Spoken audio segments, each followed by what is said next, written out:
Matt, but he held her wrist, stopping her. He looked at Tanya, who had changed so much. Now she had short blonde hair and wore her makeup differently than when they were married. Instead of just one earring in each ear, she now had several. Her lips were bright and full. Tanya's body looked different too. She appeared more exaggeratedly curvy. Through her thin dress, some jewelry and a tattoo were visible. Matt couldn't find words as Tanya stared at him, shaking her head not quietly, hoping only he would see. Before long, someone bumped into Matt, making him look over. A tattooed guy stood there, shining with gold jewelry, holding something sharp against Matt's side. "If you don't let go of my girlfriend's arm by the time I finish speaking, you're going to regret it." Matt let go of Tanya, who stood still, fear on her face. He looked at her with cold eyes. "Listen, I don't know what's happening here, but look at me when I'm talking to you." Matt slowly turned to face Mickey, his anger clear, while Tammy moved closer to Mickey's side. Mickey watched both of them, sensing something wasn't right. He asked Tammy, "Do you know him?"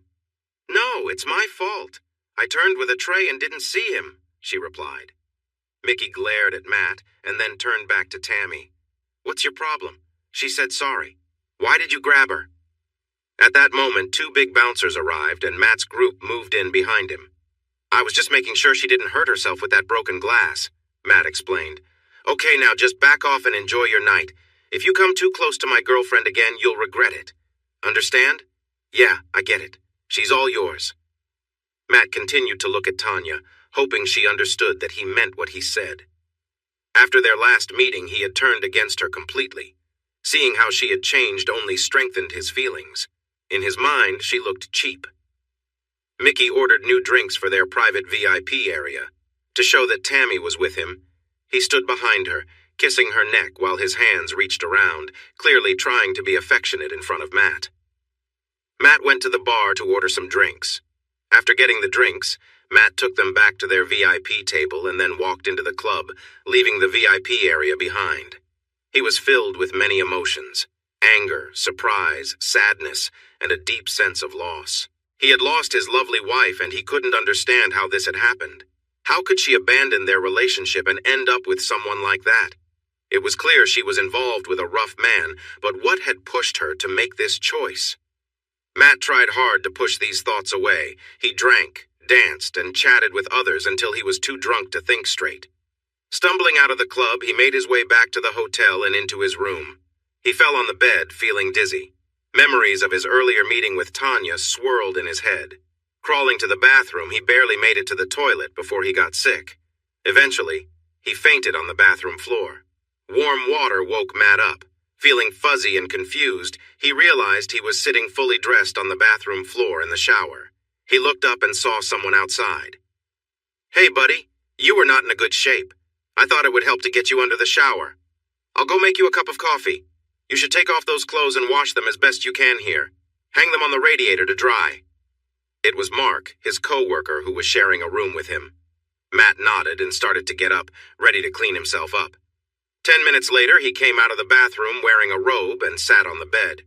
Mark handed him a strong cup of coffee. "All right, Matt. I won't dig too deep, but I could tell you knew that woman from the club. I have experience reading people's faces and actions, so I know there's more to this situation." Matt looked down at the floor and started to cry. He felt the pain of losing his wife, even though he was angry with her for what she had done. As he calmed down, he began to share his whole story, starting from a childhood accident up to the present. "Wait a second, Matt," Mark interrupted. "Did you mention the guy was named Lance? I think I know him. It's a small world. He wasn't part of my unit, but we were at the same camp. I remember him a bit. His wife didn't fit in with the others, so they moved away. I heard other wives say she was looking for a way to get more freedom. She was kind of left out, if I remember right." Matt continued his story until they sat there talking. Other than Tanya's old boss, Graham, Matt had never shared his story. "I'm really sorry, Matt. That's a tough story. My wife left me a few years ago, so I understand how you're feeling. Do you think she's involved in something secret and believes she can return to you later? It seems off. She might be in a bad situation or influenced in some way, but something feels wrong with it all." They sat quietly as Matt stared at the floor, holding his coffee cup. "Listen, I know people who might have information about ongoing cases. Maybe about your wife if you want to think of her that way. There are those who owe me favors and will help if I ask. I've pushed my past aside for personal reasons, but I want to help you, even if it's just to figure out why she has chosen such a strange path. I think it's important to learn about these people, Mr. Smith and Mr. Jones, as I have a feeling that you may not be done with them yet. Matt looked at Mark and thanked him. It was 3 in the morning and he was exhausted from the shock of finding Tanya and from drinking too much. He climbed into bed full of mixed emotions and quickly fell into a troubled sleep. The next day they left the hotel and had a few last drinks before taking the train back to London. Matt felt quiet and expected many questions. He didn't know that Mark had asked the others to let Matt be for now, and that he would share his story when he felt ready. All Matt could think about was how this had happened. Why had his wife changed so much to become the person he had seen in the club? While Matt was lost in thought, Mickey had many questions. It was clear that something deeper had happened besides the dropped tray. Tammy had dropped it in shock, and he could see she was trying to hide what she was feeling. He asked her several times that evening what was wrong, but she kept saying it was her fault for not noticing someone behind her. Once they returned to their area after the incident, he noticed her behavior and body language had changed, as if she were hiding something. But what could it be? He decided to look into it the next day by checking hotel security footage and the identification of guests who checked in. Once he had a lead on who this guy was, he would get Lucas Jones to help investigate further. By Sunday lunchtime, Mickey had found a scan on his phone showing an identity card for Matt Andrews, the man from Saturday night. Tammy had improved, but she wasn't quite herself yet. He considered pushing her for more information, but decided to wait until he learned more from Lucas. They drove to Mickey's mom's house for dinner, and Matt noticed that Tammy seemed to relax after a few minutes in the car. He thought she may have been worried about more questions. This made him believe it wasn't just a random occurrence. Meanwhile, Matt returned to his apartment and saw a message from Sandra on his phone. He had been seeing her more often, and she was becoming more like a girlfriend. He replied to her message, and then she video called him. "Matt, you look terrible. Did you have a wild night?" "Yeah, I really overdid it last night and feel awful. I need to take care of myself and go to bed early. I have day shifts starting tomorrow." "Oh, that's too bad. I've missed you and wanted to come over to show you how much." "Sorry, Sandra. Can we meet after work tomorrow? I'll treat you to dinner then. Does that work for you?" I guess so. I'll have to call one of my other friends tonight since my favorite toy isn't working." She laughed and sent him a kiss, and he returned the gesture before ending the call. A few moments later, she sent him a restaurant reservation for the next night, and he replied simply, "See you then." Matt then called Graham. "Hey, Matt, it's been a while. How are you?" "I found her, Graham." There was a short silence. Graham's tone showed his concern. "Is she okay? Did you talk to her? Where can I find her?" "Slow down, Graham. The Tanya we knew is gone. If you saw her in the street, you probably wouldn't recognize her. She ran into me. She goes by the name of Tammy now and is with a guy named Mickey who owns a nightclub, casino, and other businesses around South End. You can find her picture in an article online about hotels in South End." "Matt, you know who this Mickey is, right?" "Yeah, I looked him up today. I was at a stag weekend and bumped into her at his nightclub. I think he might be why she left everything behind, but I still don't get why she made that choice." Graham was typing on his laptop as Matt spoke.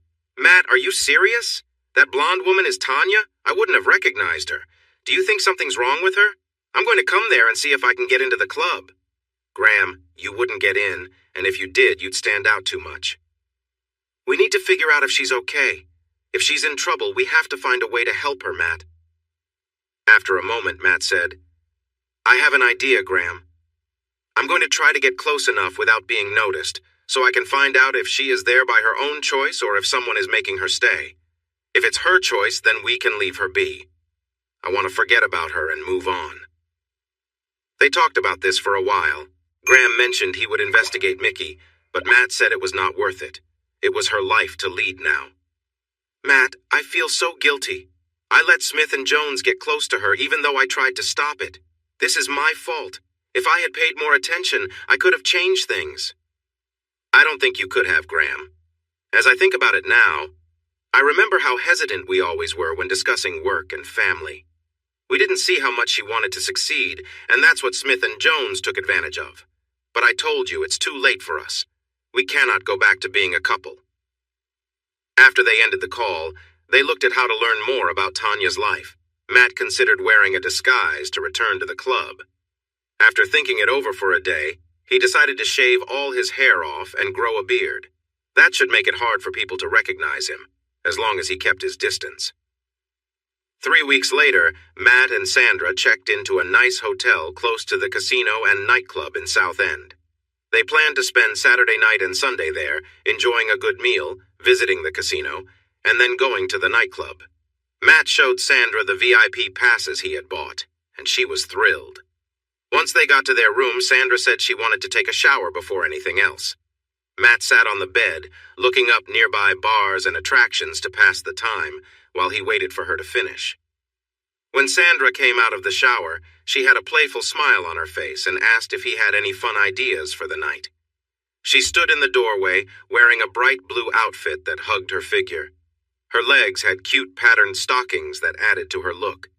She walked to Matt, playfully unbuttoning his shirt and making it clear she wanted to be close. She felt happy seeing his excitement. Climbing onto the bed, she positioned herself above him and reached down to touch him a few times. Lowering her body a bit, she let him gently slide against her skin, feeling the connection with each movement. She smiled down at him playfully as she gradually lowered herself. "I think it's time to see how this goes." With that, she slowly sank down. The warmth of their connection deepened as she moved. She lifted herself again, then lowered herself, picking up speed until they were fully engaged. She was breathing heavily, taking in all of the air she could. The rest of the afternoon passed as they stayed in bed, enjoying each other's company until they finally drifted off to sleep. Sandra looked stunning in her black dress and heels. The dress fit her perfectly, drawing attention as she walked. They enjoyed a meal at a wonderful Mexican restaurant. Toward the end of the meal, Matt excused himself to go to the restroom. Sandra sat thinking about him while he was gone. She noticed he seemed different, a subtle change since his weekend away. He appeared restless, as if something was bothering him. During their meal, she had mentioned taking a longer vacation together, but he seemed distant when she talked about going to Amsterdam. When Matt returned and sat down, she decided to ask him directly. "So, Matt, what's going on? You seem different since you were last here, and is everything okay with how you look? It seems like you're hiding." She said this with a smile, trying to keep it light, but there was a hint of concern in her tone. Matt looked at her, taken aback. "I'm not hiding. Why do you think that?" "Well, for starters, you've started to grow a beard and your head is shaved. That's quite a change. You also seem a bit distant. Am I boring you?" Matt laughed lightly and took her hands in his. "No, you're not boring at all. I'm sorry, there's a lot happening. I've had some issues with my tenants not paying rent back in Bournemouth and trying to resolve that. As for my look, I thought I'd try something new because someone mentioned I was thinning my hair. I thought you might like the new style." It sounded like excuses, and Sandra wasn't entirely convinced, but she didn't know him well enough to be certain. If he was hiding something, what could it be? She was cautious. Her last boyfriend had lied to her, and she didn't want to go through that again. When they arrived at the casino, the mood seemed to settle. Matt appeared more relaxed. By 10 p.m., they were leaving with smiles, having won a couple £100. They went to a nightclub, joined the short VIP line, and were soon shown to the special area. The VIP section had 3 levels. The top was a big private area, while the middle had seating for parties, and the bottom was just tables and chairs set up for groups. Matt had come in early because he wanted to sit away from the top section. He hoped to see if Tanya looked comfortable. This time, there were 4 waitresses taking orders. Last time, only 2 were available because of a COVID outbreak among the staff. Sandra looked around the club and was fascinated. She saw a male dancer moving on a stage nearby. She glanced at Matt, who seemed a bit anxious and restless. She wanted to help him relax. "Are you sure you want to be here?" she asked. "You're right. We should just enjoy ourselves, right?" He stood up, took Sandra's hand, and they headed to the dance area to enjoy a few songs. After about 30 minutes, they returned to the table for a drink and a break. Matt noticed that the top section was still empty. A little later, a man, a woman, and a large guard walked in and headed to the top section. Many people watched them as they approached. Mickey wore a sharp blue checkered suit that stood out. His big gold rings shone under the lights. Tammy wore a very short black dress that hugged her figure. It shimmered as she moved, drawing attention as she climbed the stairs to the private area. "Oh, wow, Matt, did you see that woman? Her dress looked like it was painted on, and those tattoos on her legs? She was stunning. I can see why she's with that guy. He seemed serious." "Do you think they own the place?" "I guess so. They have a bouncer making sure no one gets too close." They were sitting and drinking, and Sandra kept glancing up at Tammy. She admired Tammy's bold tattoos and envied her confidence in wearing such a daring outfit. While Sandra's feelings leaned toward envy, Matt was more concerned about whether Tammy was there willingly, but she seemed perfectly fine. Soon, another couple joined them, and the two women began chatting happily. Matt saw enough to report back to Graham that Tammy was okay and that he wasn't too concerned. He didn't want to see her again after tonight. Matt and Sandra continued to switch between dancing and taking breaks at their table. Just as they were about to leave, Matt heard a familiar voice behind him with a hint of an Australian accent that made him tense up. "I thought I recognized you. A bit late, but glad you made it." Matt's heart raced as he recognized Mr. Jones, who was waving to someone in the VIP section. Lucas pointed at Matt, and although Mickey didn't know him or Sandra, he waved for all of them to join him. "Looks like you're moving up in the world. Come on, let's go thank our host." Sandra was puzzled, but figured that Matt must have known this man from the stag party. However, she felt excited about being invited to join the owner and his friends, enjoying the jealous glances from other VIP guests as they moved up. Well, look who it is. Couldn't stay away, huh? I like the new haircut, but maybe it's not just the place." Mickey greeted them warmly, but Matt sensed it was insincere. Then Mickey seemed to freeze, staring at Matt, his expression shifting. "No, it's not the place, it's—" Suddenly Mickey burst out laughing, slapping his thighs as everyone else looked confused, trying to understand what was so amusing. After a few moments, he calmed down, wiped a tear from his eye, and came over to Matt, throwing an arm around his shoulder. "I think we should introduce ourselves, don't you? What's your name, beautiful?"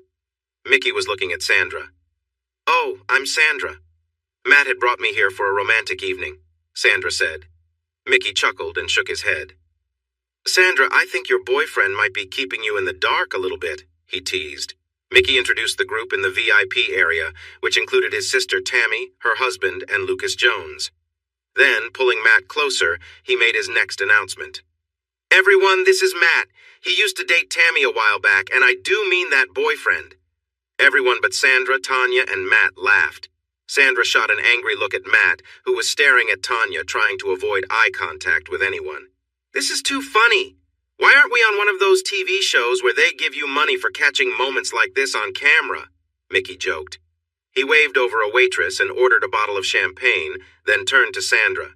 "Sandra, why don't you sit down with us? Lucas, make sure she enjoys herself. Show her how to dance properly. I need to have a little chat with Tammy and Matt in the office." Mickey, along with two bodyguards, then led Matt and Tammy to his office.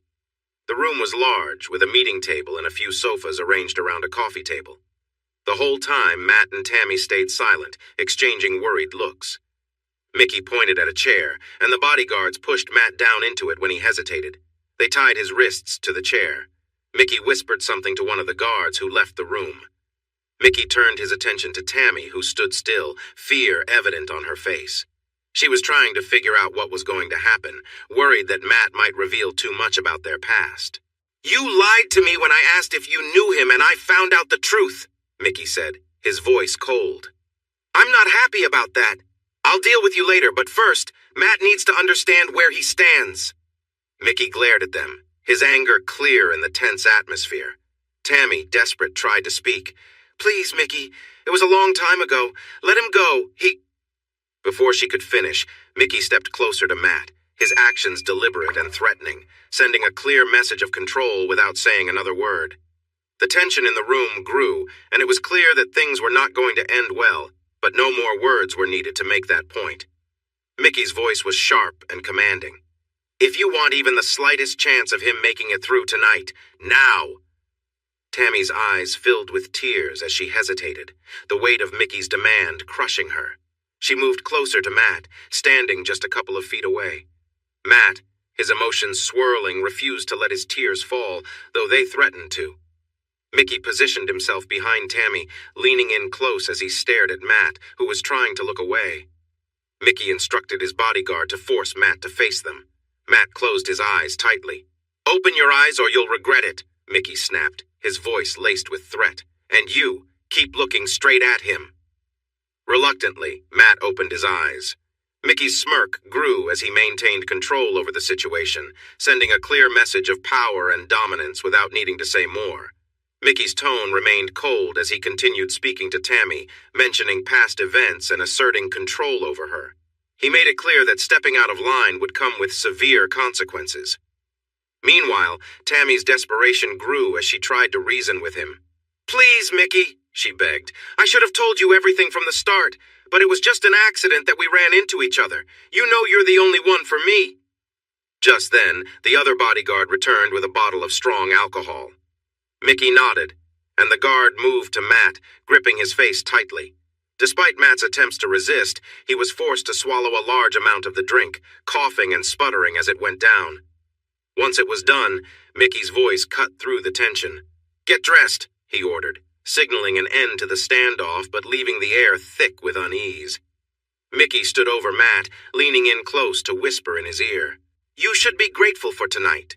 You're getting a special show, and you've got the best seat in the house." He stepped back, chuckling to himself, and pushed Tammy back toward the club.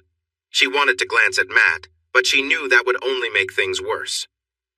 Tammy was worried about what Mickey had planned, and she decided to find Lucas later, hoping he might help. Back in the club, Mickey joined the group in the VIP area, though Sandra was nowhere to be seen. "Where is she?" Mickey asked Lucas. "I handed her off to Eduardo," Lucas replied. "He was ready for a break, so I told him to dance with her, get a little closer than usual. I think he appreciated it better than dancing solo all night." Mickey looked down and spotted Sandra dancing with one of his professional performers, smiling to himself. "I trust you made sure she had something strong to drink?" Mickey asked. "Yeah, in about an hour she'll be out of it," Lucas responded, laughing. Mickey laughed along with him. Tammy looked at them both, realizing Lucas wasn't going to be of any help. She felt a sinking feeling and knew things were only going to get worse. Meanwhile, Matt's head spun as he slowly regained awareness. The sounds around him were confusing and unsettling. He tried to lift his head, but the overwhelming smell of vomit made him gag again. As his senses started to come back, he realized his hands were tied to a chair. Memories of where he was slowly returned, and he tried to focus on the noises in front of him. Through his blurred vision, the world around him began to sharpen, and what he saw made him sick once again. In front of him, the unsettling sight confirmed his worst fears, making his stomach churn even more. Tears mixed with his nausea as he realized the disturbing reality of the situation, leaving him helpless and overwhelmed by everything happening around him. With a slur, he begged, "Please stop. This has nothing to do with Sandra. Let her go." "You're foolish," the other replied. "You should have considered that before using her to get close to Tammy. Just look at her now." After a while, Sandra trembled, and Lucas held her down. Matt, affected by both alcohol and the scene, lost consciousness again. One of the guards poured ice water over him to keep him aware, and they supported his head as they watched the unsettling situation unfold.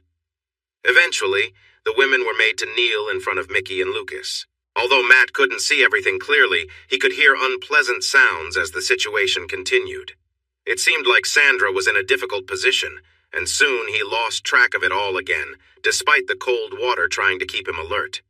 This horrible scene played in his mind until he either shut it out or focused on just surviving.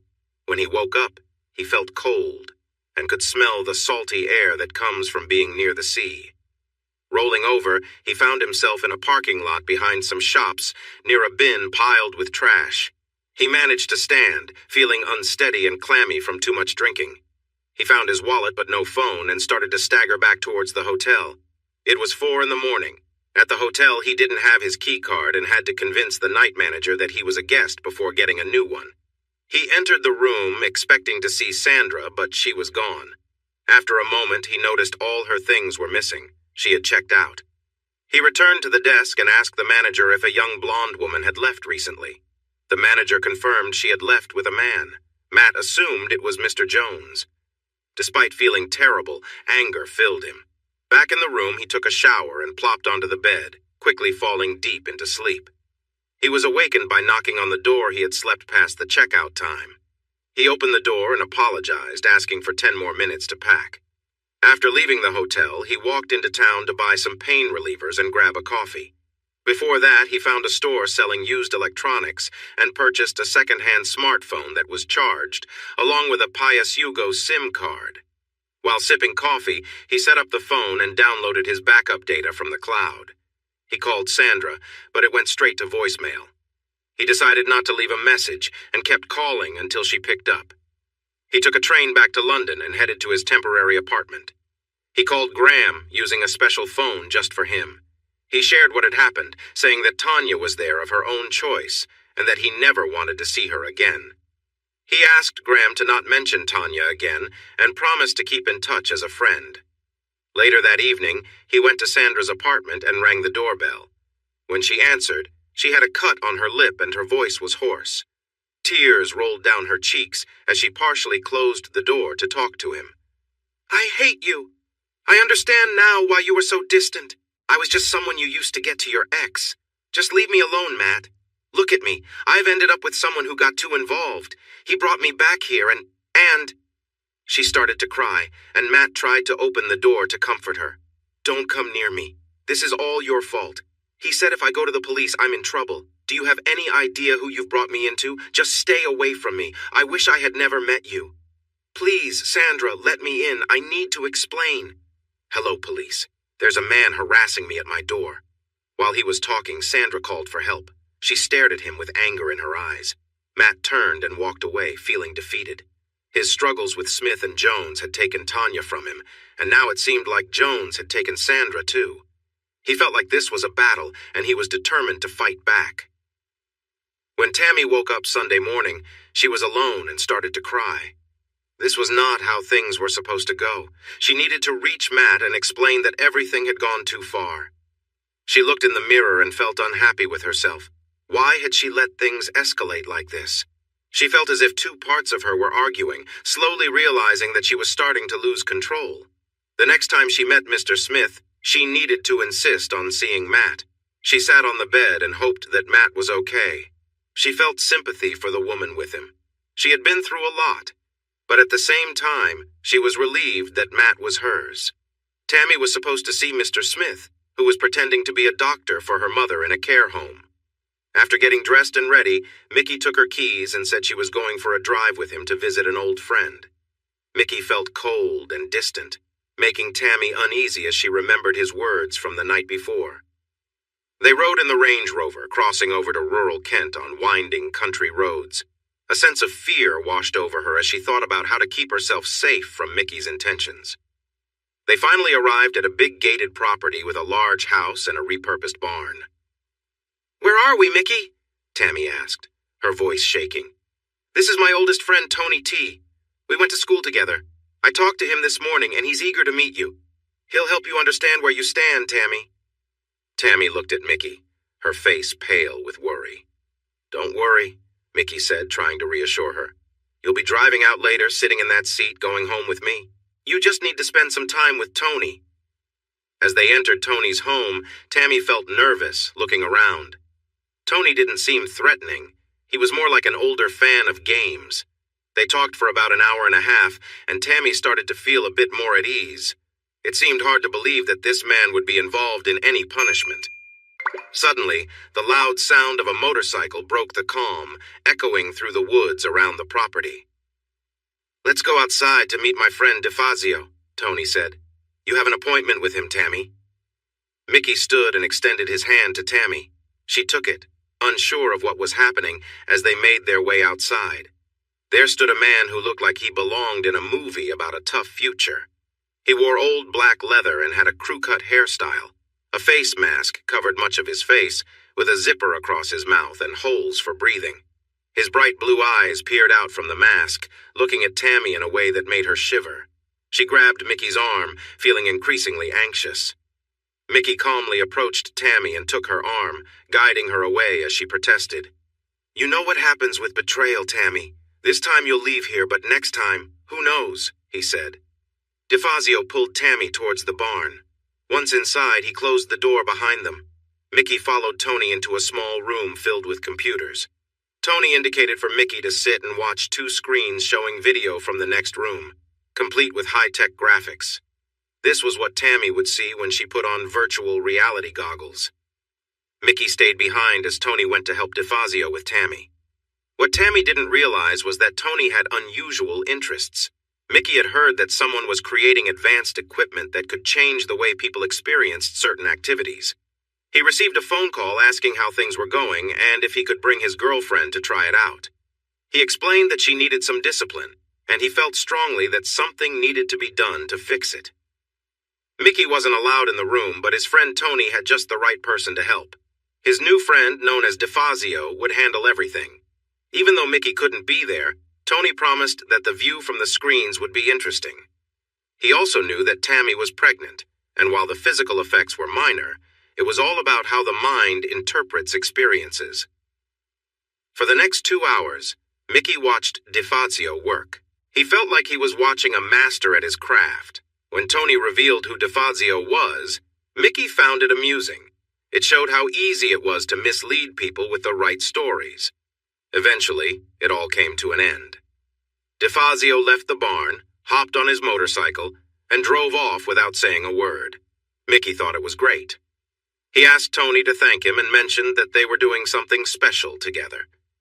They took Tammy inside, and Tony insisted she take time to relax in silence. She kept glancing at herself, expecting to see a difference. The virtual experience she had felt so real that she thought she might not make it through. After 4 hours, they helped Tammy into the car and wrapped her in a blanket.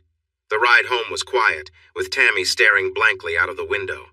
When they arrived back in Essex, Mickey said before getting out of the car, "Next time it won't just be virtual, it will be real, and you know how that could end." Tammy nodded slowly. It had been a frightening experience, and she knew she wouldn't survive if it were real. This confirmed in her mind that things had gone too far. The following weekend, they were supposed to fly to Dubai on Friday for a week with Lucas. On Monday, Tammy received an unexpected call from the care home about her mother. The doctor said there was a serious change in her mother's condition and that Tammy needed to visit and discuss options. She knew it was just Mr. Smith trying to get an update. She put her phone on speaker so Mickey could hear. Aware that Mickey might have trust issues for a while, she tried to be open. Mickey suggested that Lucas come with her while he took care of his own matters. Lucas and Tammy traveled in relative silence. She always felt uneasy around him. His behavior towards Sandra showed he had little respect for women. They entered an office, and for the first time in months, the 3 of them could talk openly.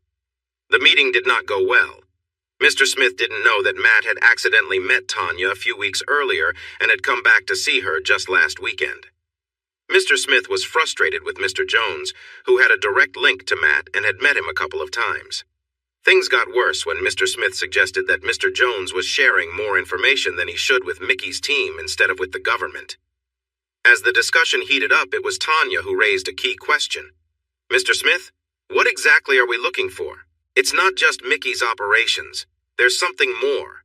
You asked if Mickey had confided in me. What is our goal? I've had enough of this and want out soon. If it doesn't happen quickly, I will leave, and if I can't see Matt soon, I will leave even faster." From earlier talks he had with his American colleagues about Tanya, he was warned she might start to struggle. He thought this was a sign it was beginning. Mr. Jones was becoming harder to reach, and he knew he was close to making a big change. He was already planning an alternative approach and hoped to convince Mr. Jones and Tanya to finish their mission. He stood up from the desk and looked out at the gardens of the nursing home. Operation Culebra is just a cover for what you are really doing. The actual operation is called porn. Only a few know about it because it is classified. There are no written or electronic records, and all communication must happen in person. I apologize, but we had to keep this from you both due to protocol. The goal was for at least one of you, especially you, Tammy, to get close enough to find out where the object we need is located. The object is an SD card. That card holds information that could harm this country. If you see or discover it, you'll know right away that it's what we need. We understand there are backups and we have plans to manage those later, but we need the original card to resolve everything. I shouldn't share this, but we have to work towards an end. Has Mickey ever hinted at where it might be or shown you something important? Tanya answered. Yes, he did. He said he would tell me something when the time is right, but I did not know what he meant. You need to press him for answers. I know you're in a tough spot, but when things get better, try to find out where it is. Tammy, I need to talk to Mr. Jones for a moment, so please go sit with your mother. Tanya stood up and walked away, feeling uneasy about the secret conversations happening around her. You are keeping things from me, Polly. I told you before to choose your side carefully. Can you explain why former military people from the government are asking about Tanya and Mickey? No, I can't. Do you think Matt has talked to someone? I wasn't there when Matt first showed up, but Mickey asked me to learn more about him. Luckily, the story about the tattoo and being a college boyfriend worked and helped. I thought Mickey would handle him, but he didn't. If Matt comes back, Mickey has made it clear he'll deal with him, but what about what she wants? Should I help with that? No, let it be for now. At least I can keep an eye on her by coming here, but if we lose this connection, we'll be in trouble. Polly, remember what I said? Keep in mind which side you're supposed to be on. We need to find a way to get what we want. Lucas Jones left, thinking of his plans. Smith had pointed out the weak link, and he intended to take advantage of that. He figured out when Mickey might tell Tammy what was on the SD card, or, even better, where to find it. He was not changing sides. He was going out on his own with whatever he could take. Meanwhile, he would check on some of Matt's friends to see if there was any connection. On his way, he talked to Tanya. He's not going to let you see Matt. He thinks it's too dangerous. I've had enough of this. I can help you if you help me. We are supposed to go to Dubai on Friday. What if I get us a couple of days away from that so you can see Matt and work things out? In return, you help me find the SD card. Knowing Mickey, it won't be hidden away easily. I'll look for it in Dubai, and you look at home. If you find it, let me know, not Smith, okay? If you can get me a couple of days with Matt, then yes, I'm in. On Wednesday, Lucas Jones told Mickey he was following up on some information and would be in touch on Thursday before their trip to Dubai on Friday. He also wanted to know if Mickey was really sure that Matt was completely out of the picture, and if Tammy would try to reach out to him again. He aimed to plant a little doubt in Mickey's mind. On Thursday morning, Lucas went back to Peterborough, dressed like a doctor with fake identification. He entered a care home room and gave a patient something that would lead to her passing away. Before she was gone, Lucas left and started heading south on the M11 motorway towards Essex. A few hours later, the care home called Tammy, the only family member listed, to inform her about her mother's passing. Tammy acted like a grieving daughter. An hour later, Lucas called Mickey to go over details about Duba.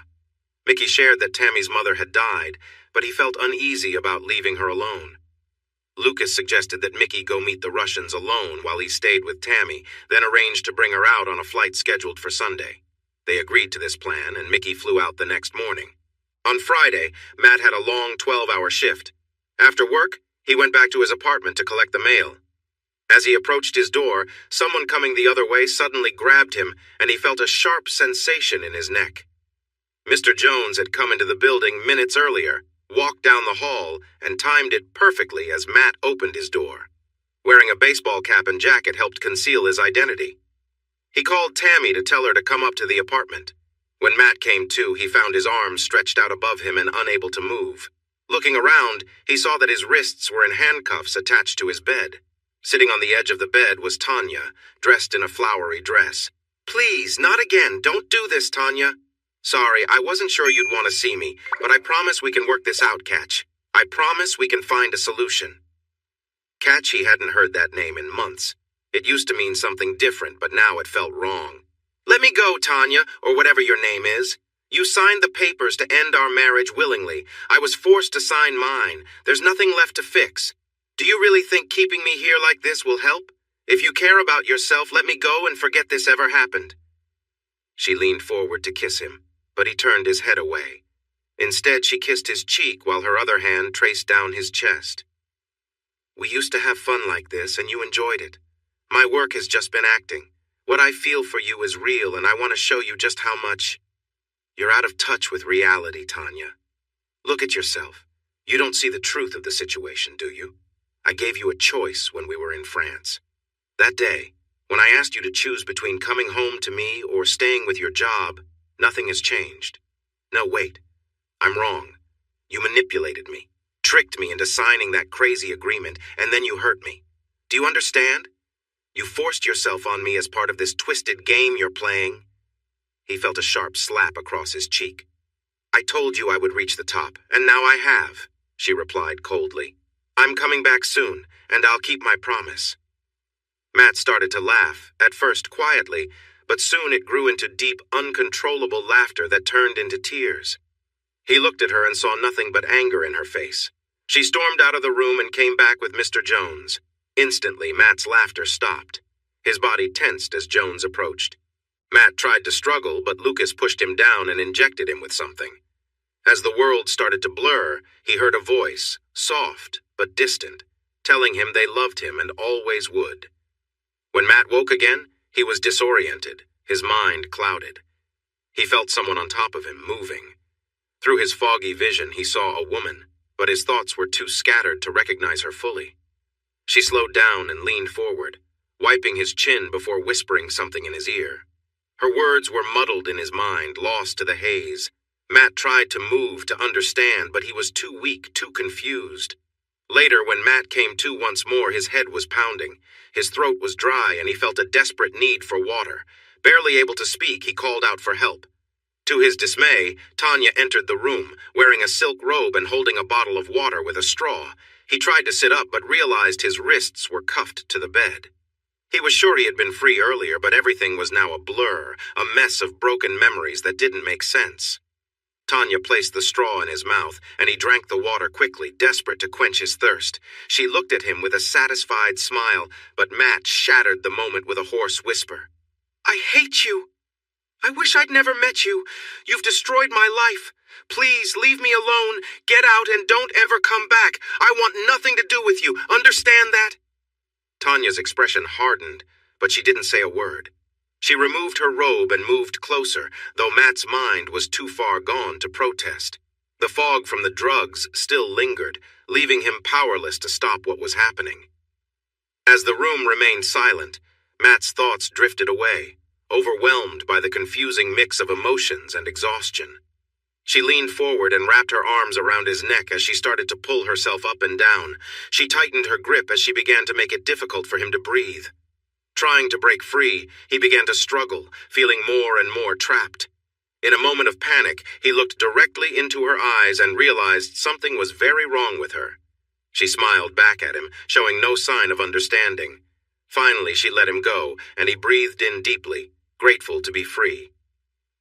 Matt woke up again, this time in a dim room. His head throbbed and his body ached. His wrists were sore, but thankfully he was no longer restrained.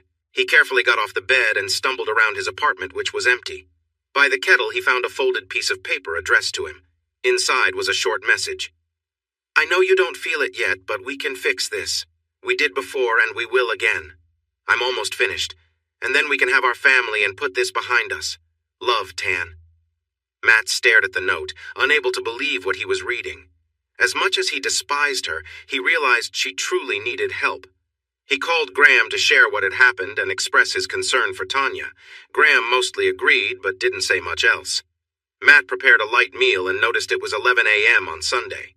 He wasn't sure how long it had been since Tanya left, but he had some fragmented memories. He remembered Mr. Jones giving him something and warning Tanya that it could be harmful if they continued. He guessed they must have left late Saturday or early Sunday. Snippets of memories flooded back, and he understood why he felt so bruised. As the day went on and his mind cleared, he started to think of a plan for revenge. He recalled a conversation years ago with Wendy, Anne's friend, when she gave him a letter from Anne that said she was gone for good. Wendy had told him that every action leads to a reaction, and every choice has its consequences. When Tanya vanished from his life, he had chosen to move on. The consequence was that his relationship with Tanya had ended, but she seemed determined to come back into his life. The last few weeks had pushed him to his limit. He wanted justice, and he was going to make sure they faced the results of their actions. Mickey was glad to see Tammy and Lucas Sunday evening in Dubai. He noticed Tammy was in a much better mood than he had anticipated. In fact, she seemed very lively and energetic during their time together. They had shared an intimate moment before he left for Dubai, but it had felt different since what happened at the club the week before. Even after what happened with Matt, the punishment she faced, and the loss of her mother, she seemed happy now. He talked to Lucas, who thought that maybe the end of her mother's suffering brought her some relief. It was a bit strange, but he thought women could be hard to understand. They only had a couple more days there because Mickey had finished the business part of the trip. While Matt had some time off between his shifts, he started to make plans. He rode his KTM to explore the roads around Mickey's club. The parking lot he ended up in was shared between the club and some food takeout places. There were always delivery scooters going back and forth, sometimes parked outside when it was quiet. Matt bought 2 vehicles for cash. One was an old delivery scooter with a big delivery box, and the other was a Volkswagen Passat with a knocking sound, which seemed like it was near the end of its use. He gave a fake address for the scooter, but all he got was official paperwork for the car. The best part was the dark-tinted windows on the VW. He found a business area near South End and parked both vehicles where they wouldn't be noticed for a few days. He used the scooter to hang out behind the club for a few nights but didn't see Mickey or his crew. So, he decided to wait until the weekend. On Friday night at 3 a.m. after his long work shift, he went back to the club. He parked behind the takeout restaurant and spotted a Range Rover and an Audi R8 with special plates. He guessed they belonged to Mickey and Mr. Jones. Holding some empty pizza boxes, he watched staff leave until he saw Mr. Jones get into the Audi.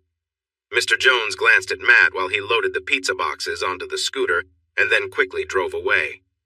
Matt hopped on the scooter to follow, keeping a safe distance behind the Audi. The Audi drove out of South End toward the main road to London, which didn't matter to Matt. He found a good spot for the next part of his plan. After work that day, he went straight to bed and set his alarm for midnight. Using a number plate he had taken from a bike the night before, he stuck it over his KTM's number plate in a pull-off area just outside of South End. He hid the KTM at the edge of an industrial area, making sure there were no visible security cameras. Then, he took off his bright nylon suit and helmet and hid them in a nearby scrap bin close to his bike. He wore simple black clothes and a baseball cap to cover his face as he went to get the Bulgarian-plated VW parked deeper in the industrial area. He drove it to the club and parked it tightly at the entrance. He thought he needed at least a 30-second head start on Mr. Jones for his plan to succeed. Just after 3 a.m., Jones came outside. Matt quickly set off in the same direction Jones had taken the night before. When he reached about 100 meters from a junction, he stopped next to the curb and turned on the hazard lights. While he waited, he opened a petrol can and spilled it inside the car. He signaled to pull out just as the Audi went by. When the Audi stopped at the junction, Matt opened the door of the VW a moment before it bumped into the back of the Audi. He rolled out of the car, closed the door quickly but left the window open, and crouched down beside the car to light a flare. "Hey, what are you doing?" Matt heard the Audi door open, and Mr. Jones walked toward what he thought was the driver's door of the VW. However, being a left-hand drive car, it was actually the passenger door. As he heard Jones open the door, he threw the flare inside. The petrol fumes filled the car, and flames quickly burst out through the window and the open door. He heard Jones shout, so he hurried around the VW and pushed him from behind, causing him to fall. Jones tried to put out the fire on his hair. Matt grabbed a small bat he had and hit both of Jones's hands before striking his ribs. He was about to hit him on the head when he noticed someone from a nearby house yelling at him. Calmly, he moved back into a cul-de-sac where he had hidden his scooter in some bushes on an empty property with a for sale sign. He grabbed his helmet and put the bat inside, then rode off down the road.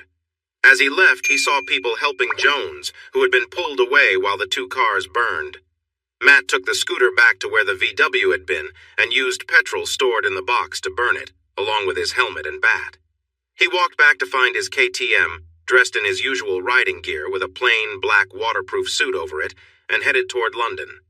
Instead of taking the main road, he chose some smaller roads and stopped on a country lane with a bridge over a stream. There, he removed the number plate and suit before tossing the plate into the water and throwing the suit into a waste bin. He rode back to the A127 at the next exit, headed into London, and went straight to work. He hoped for an easy day ahead. He had taken 2 weeks off for a holiday to Ibiza, which he really enjoyed. When he got back to the UK, he worried about going through passport control, but it turned out to be fine. He returned to his apartment, feeling a bit cautious, but everything seemed normal. The next day, he went back to work, keeping an eye out for any trouble. Lucas Jones had burns on his face and head, lost a third of his hair, had 3 broken fingers on one hand, cracked ribs, and a broken wrist. While waiting for the ambulance, he asked if anyone had noted the license plate of the car that hit him, but all they knew was that it was a Bulgarian vehicle. He had encountered them before, but not recently. He wondered if Mickey had upset someone, leading to this incident as a warning. But first, he needed to heal. The next morning, Mickey and Tammy visited him in the hospital. Mickey insisted he had no problems with the local Bulgarians and thought it was just someone from his past returning to haunt him. No one discussed or suspected Matt to be involved in the attack. The police looked into the incident but were aware of Lucas's connection to Mickey. Like Mickey, they thought it was linked to gang activity. Although they investigated, they didn't put much effort into the case beyond some basic inquiries. The following day, he left the hospital and Mickey drove him home. With his injured hands, he needed help for a week or two, and he didn't have his own car. After speaking with Tammy and Mr. Jones, Mr. Smith learned there was a risky alternative to their current plan. After a meeting on Monday, his feelings of betrayal deepened when he received a call on Thursday from the care home saying Tammy's mother, who was pretending to be a patient, had died suddenly. He arranged for her body to be taken for an autopsy. What the care home didn't know was that it would be done at a specialized government facility linked to certain government operations. The next week, it was confirmed that she had a rare toxin in her bloodstream, a substance favored by the Russian SVR, similar to the UK's MI6. Reviewing security footage from the care home, the person trying to conceal their identity was someone Mr. Smith recognized. There was no turning back now. A few days after leaving the hospital, Mr. Jones accessed the police report about his attack. He noted the chassis number from the VW and reached out to Interpol for details about its last known owner. Once he had that information, he knew where to begin. He had a few appointments at the hospital to discuss skin graft surgeries because of his burns. Mickey asked Tammy to drive him around while he handled business matters. They talked about who might be responsible for the situation, but they weren't close to the truth yet. When Lucas and Tammy were alone, they talked about the SD card and wondered where it could be. They decided safes wouldn't help since the authorities could search Mickey's places if they got a warrant. They tried to guess what the SD card contained and suspected it might involve serious issues with the government. The next weekend, Mickey and Tammy went to his sister's house for Sunday lunch. Since Lucas was staying with them, he was invited too. That morning, Tammy woke up feeling unwell. It surprised her because she hadn't drunk too much the night before. She thought maybe it was something she had eaten. During lunch, the smell of the roast parsnips upset her stomach. Feeling pale, she excused herself and went to the bathroom, where she felt like she might be sick. Mickey told his family that Tammy hadn't been feeling well that morning. His sister left the room and got a pregnancy test kit from her room, then knocked on the bathroom door. When Tammy opened it, she was handed the test kit. "I'm not pregnant. I think it's something I ate. I have a birth control implant," Tammy said. "When was your last period, Tammy?" Mickey's sister asked. Tammy made a face. "I'm a week late. I thought it was just stress from that night." "Tammy, please take the test. At least it'll ease your mind if you have the implant," she urged. Tammy took the kit and closed the door. Following the instructions, she took the test. Her hands trembled as she saw the result she was pregnant. In shock, she set the test down and looked at herself in the mirror. She felt a wave of anger and disappointment crash over her. Overwhelmed, she sat on the toilet seat and cried, staring at the test kit on the floor. A few minutes later, there was a soft knock at the door. It was Mickey's sister again. "Tammy, are you okay? Can I come in?" she asked. Tammy opened the door, looking devastated with red eyes from crying. She reached for Mickey's sister and began sobbing. His sister noticed the positive test kit on the floor and quickly picked it up, leading Tammy back to the dining room. "Can I have everyone's attention, please? I think Tammy has something she wants to share," she announced. Everyone turned to look at Tammy and noticed her tear-streaked face, sparking concern among them.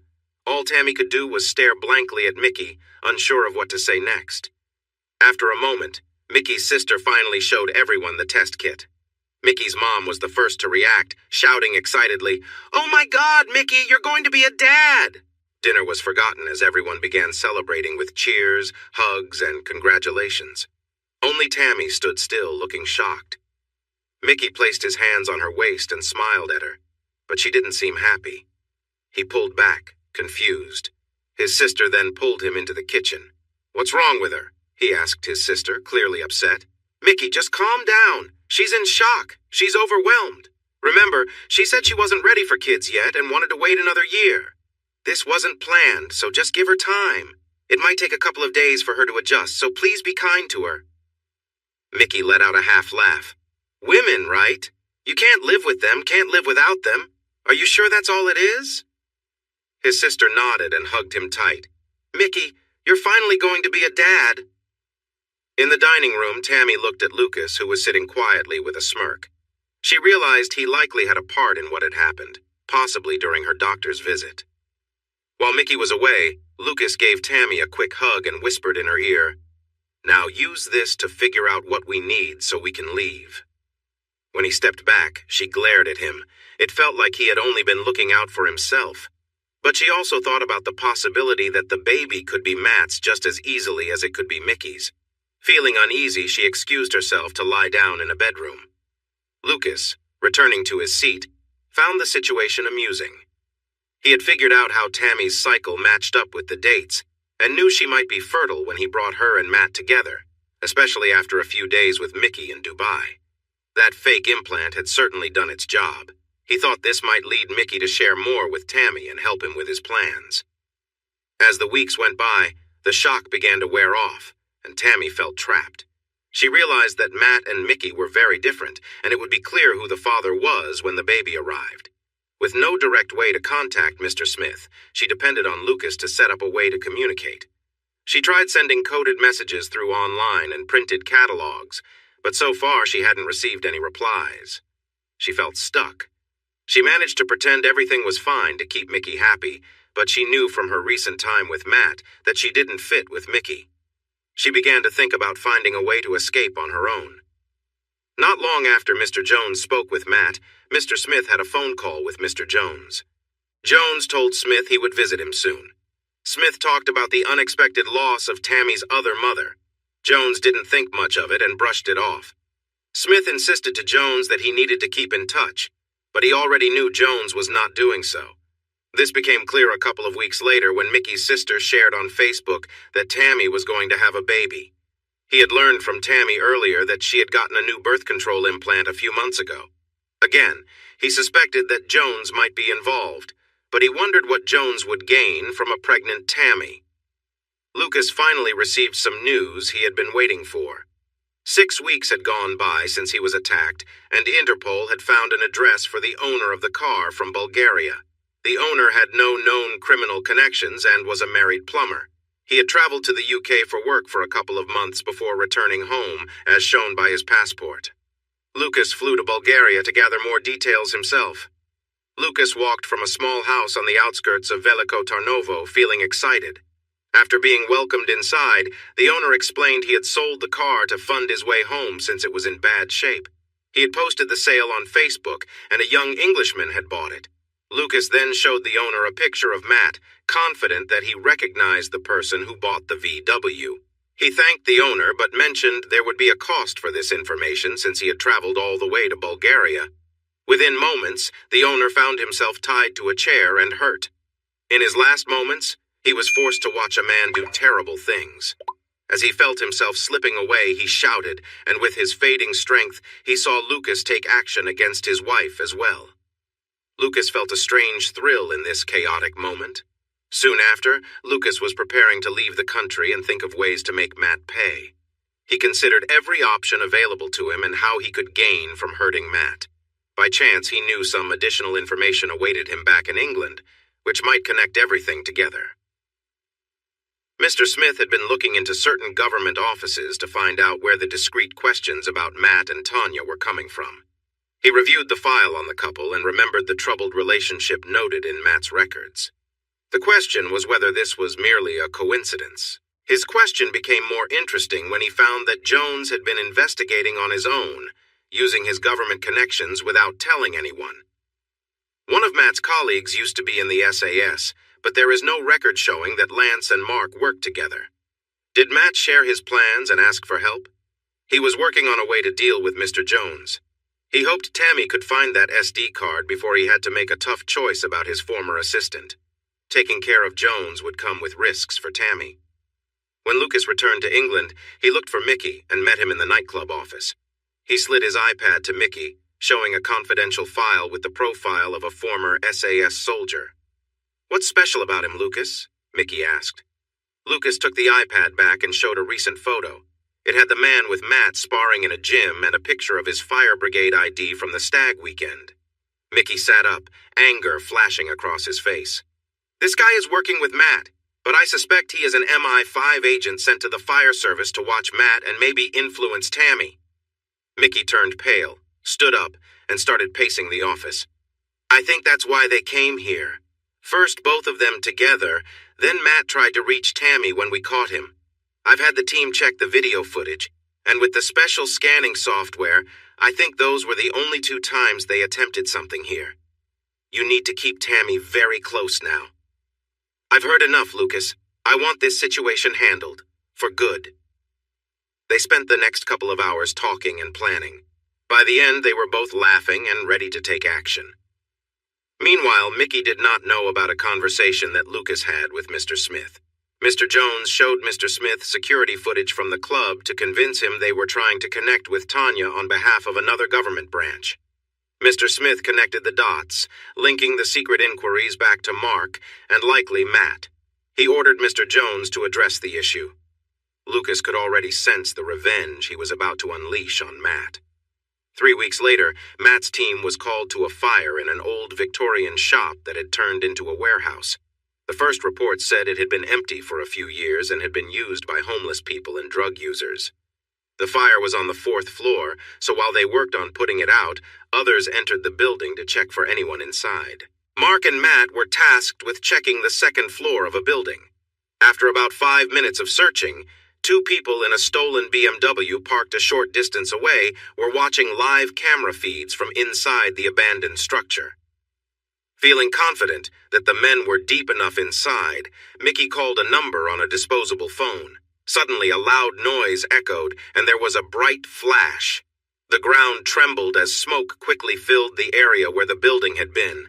A small cloud rose from the debris of what used to be several buildings. As the dust settled, the buildings had vanished. Somewhere among the wreckage was Blue Watch.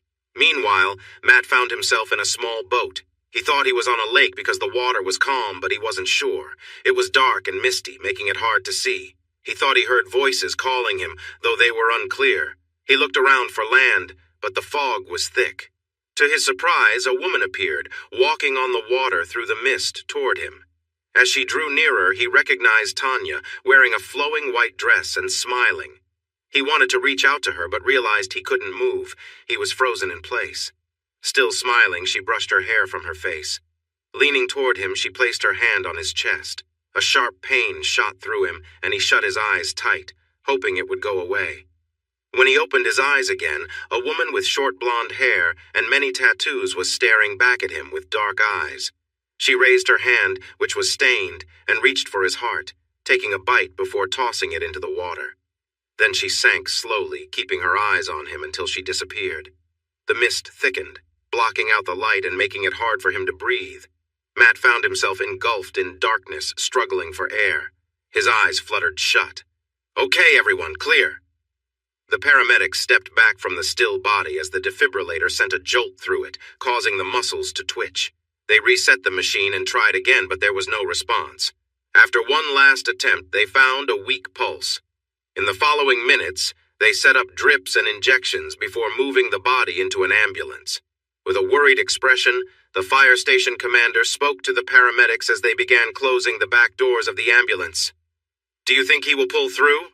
As they closed the doors, one of the paramedics replied, "If I had to guess, I wouldn't count on him making it to the hospital."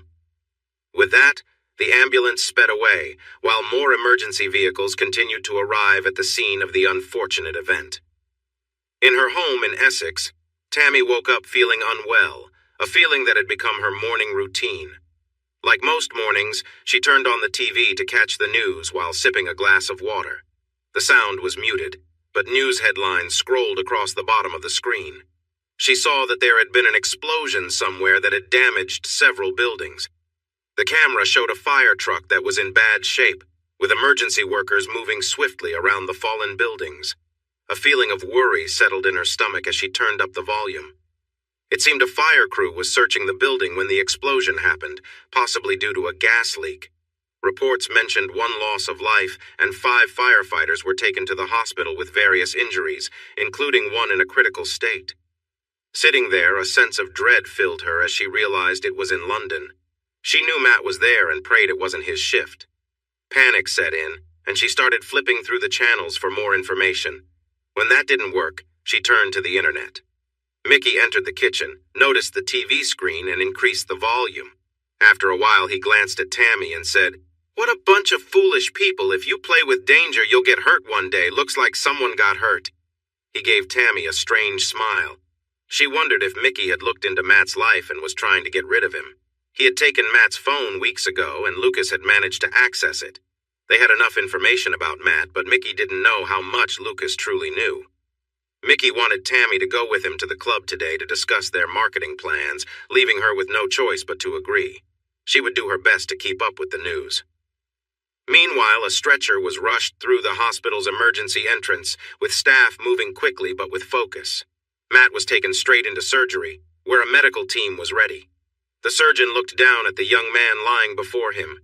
Though he didn't have much hope, he was determined to do everything possible, even with the odds against him.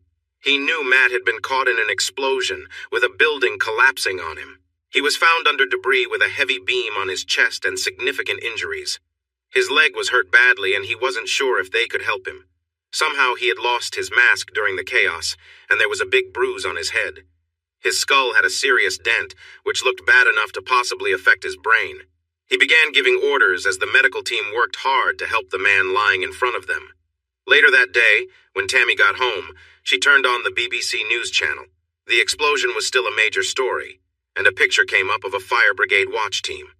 The next photo showed a man who had died, and then a new picture made her heart sink. It was a photo of Matt. She turned up the volume to hear what was being said. As the newsreader spoke in a solemn tone about what had happened, she sat on a chair, almost in a daze. Tears streamed down her face as she glanced at Mickey.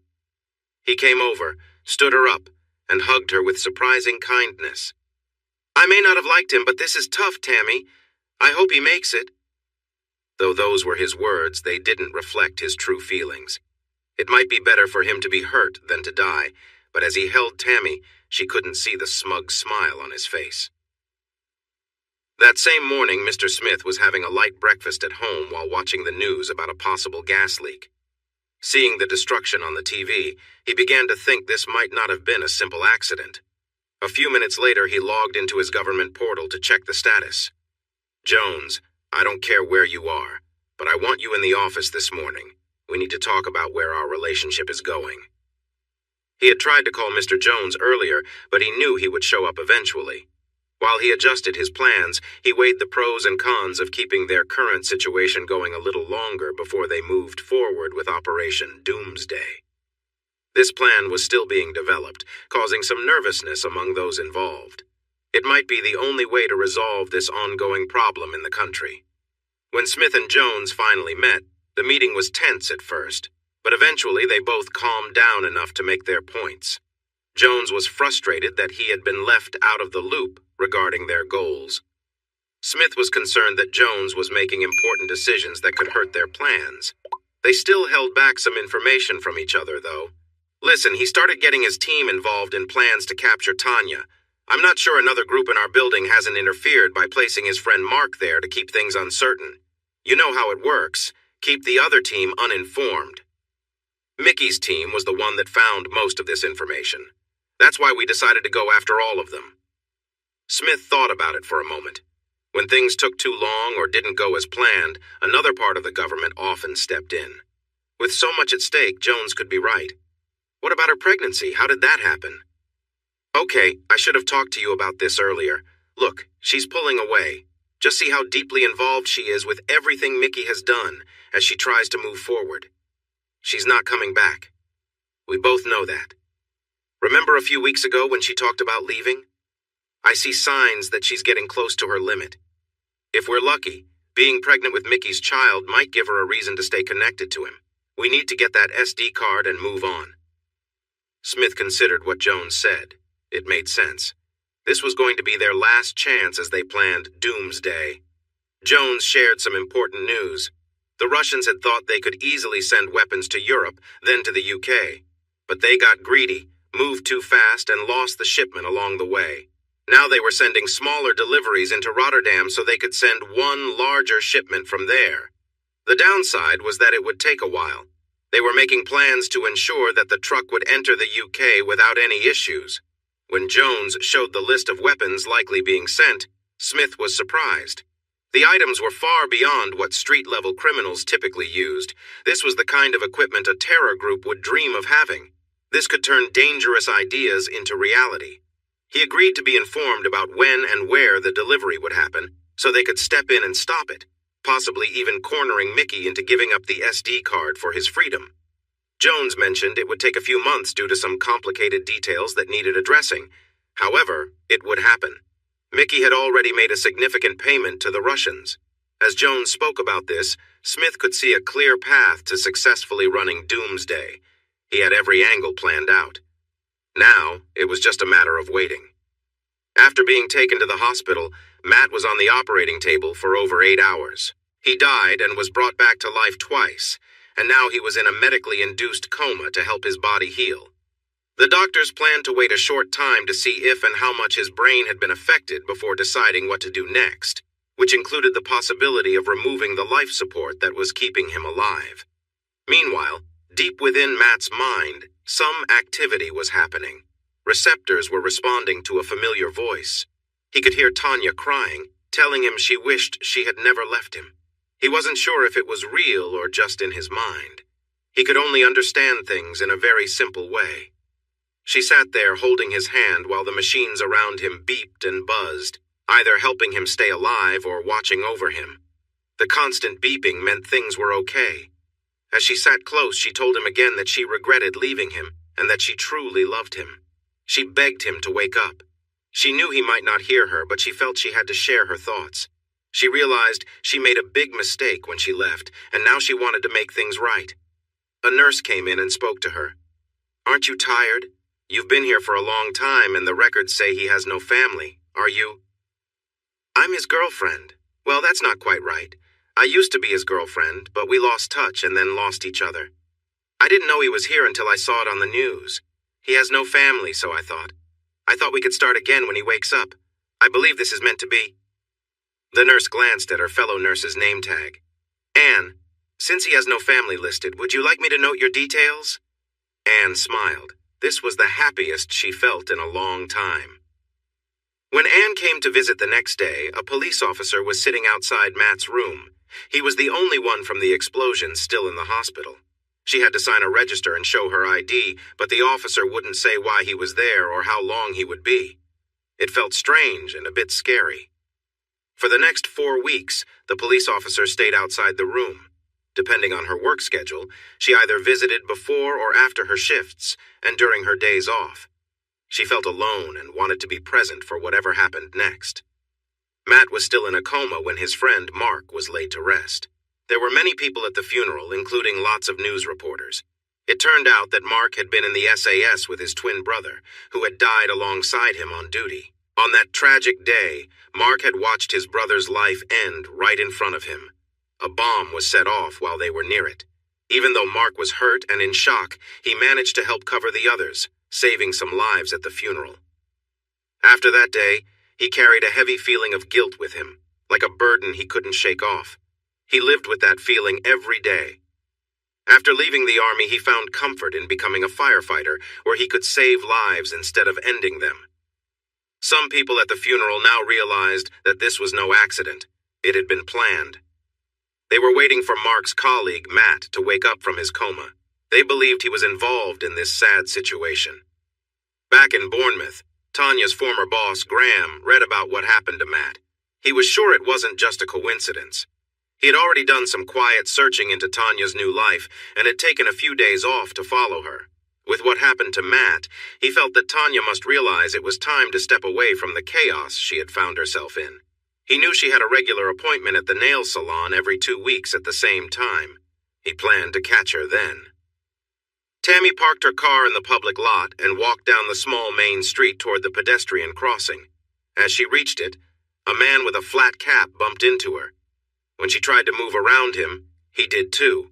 At the last moment, he lifted his head so she could see his face. It was Graham. He told her to go into the pub, and she did. He pointed to a corner table and ordered 2 cups of coffee. He sat beside Tanya, ready to talk to her. The nail bar was directly across from the pub.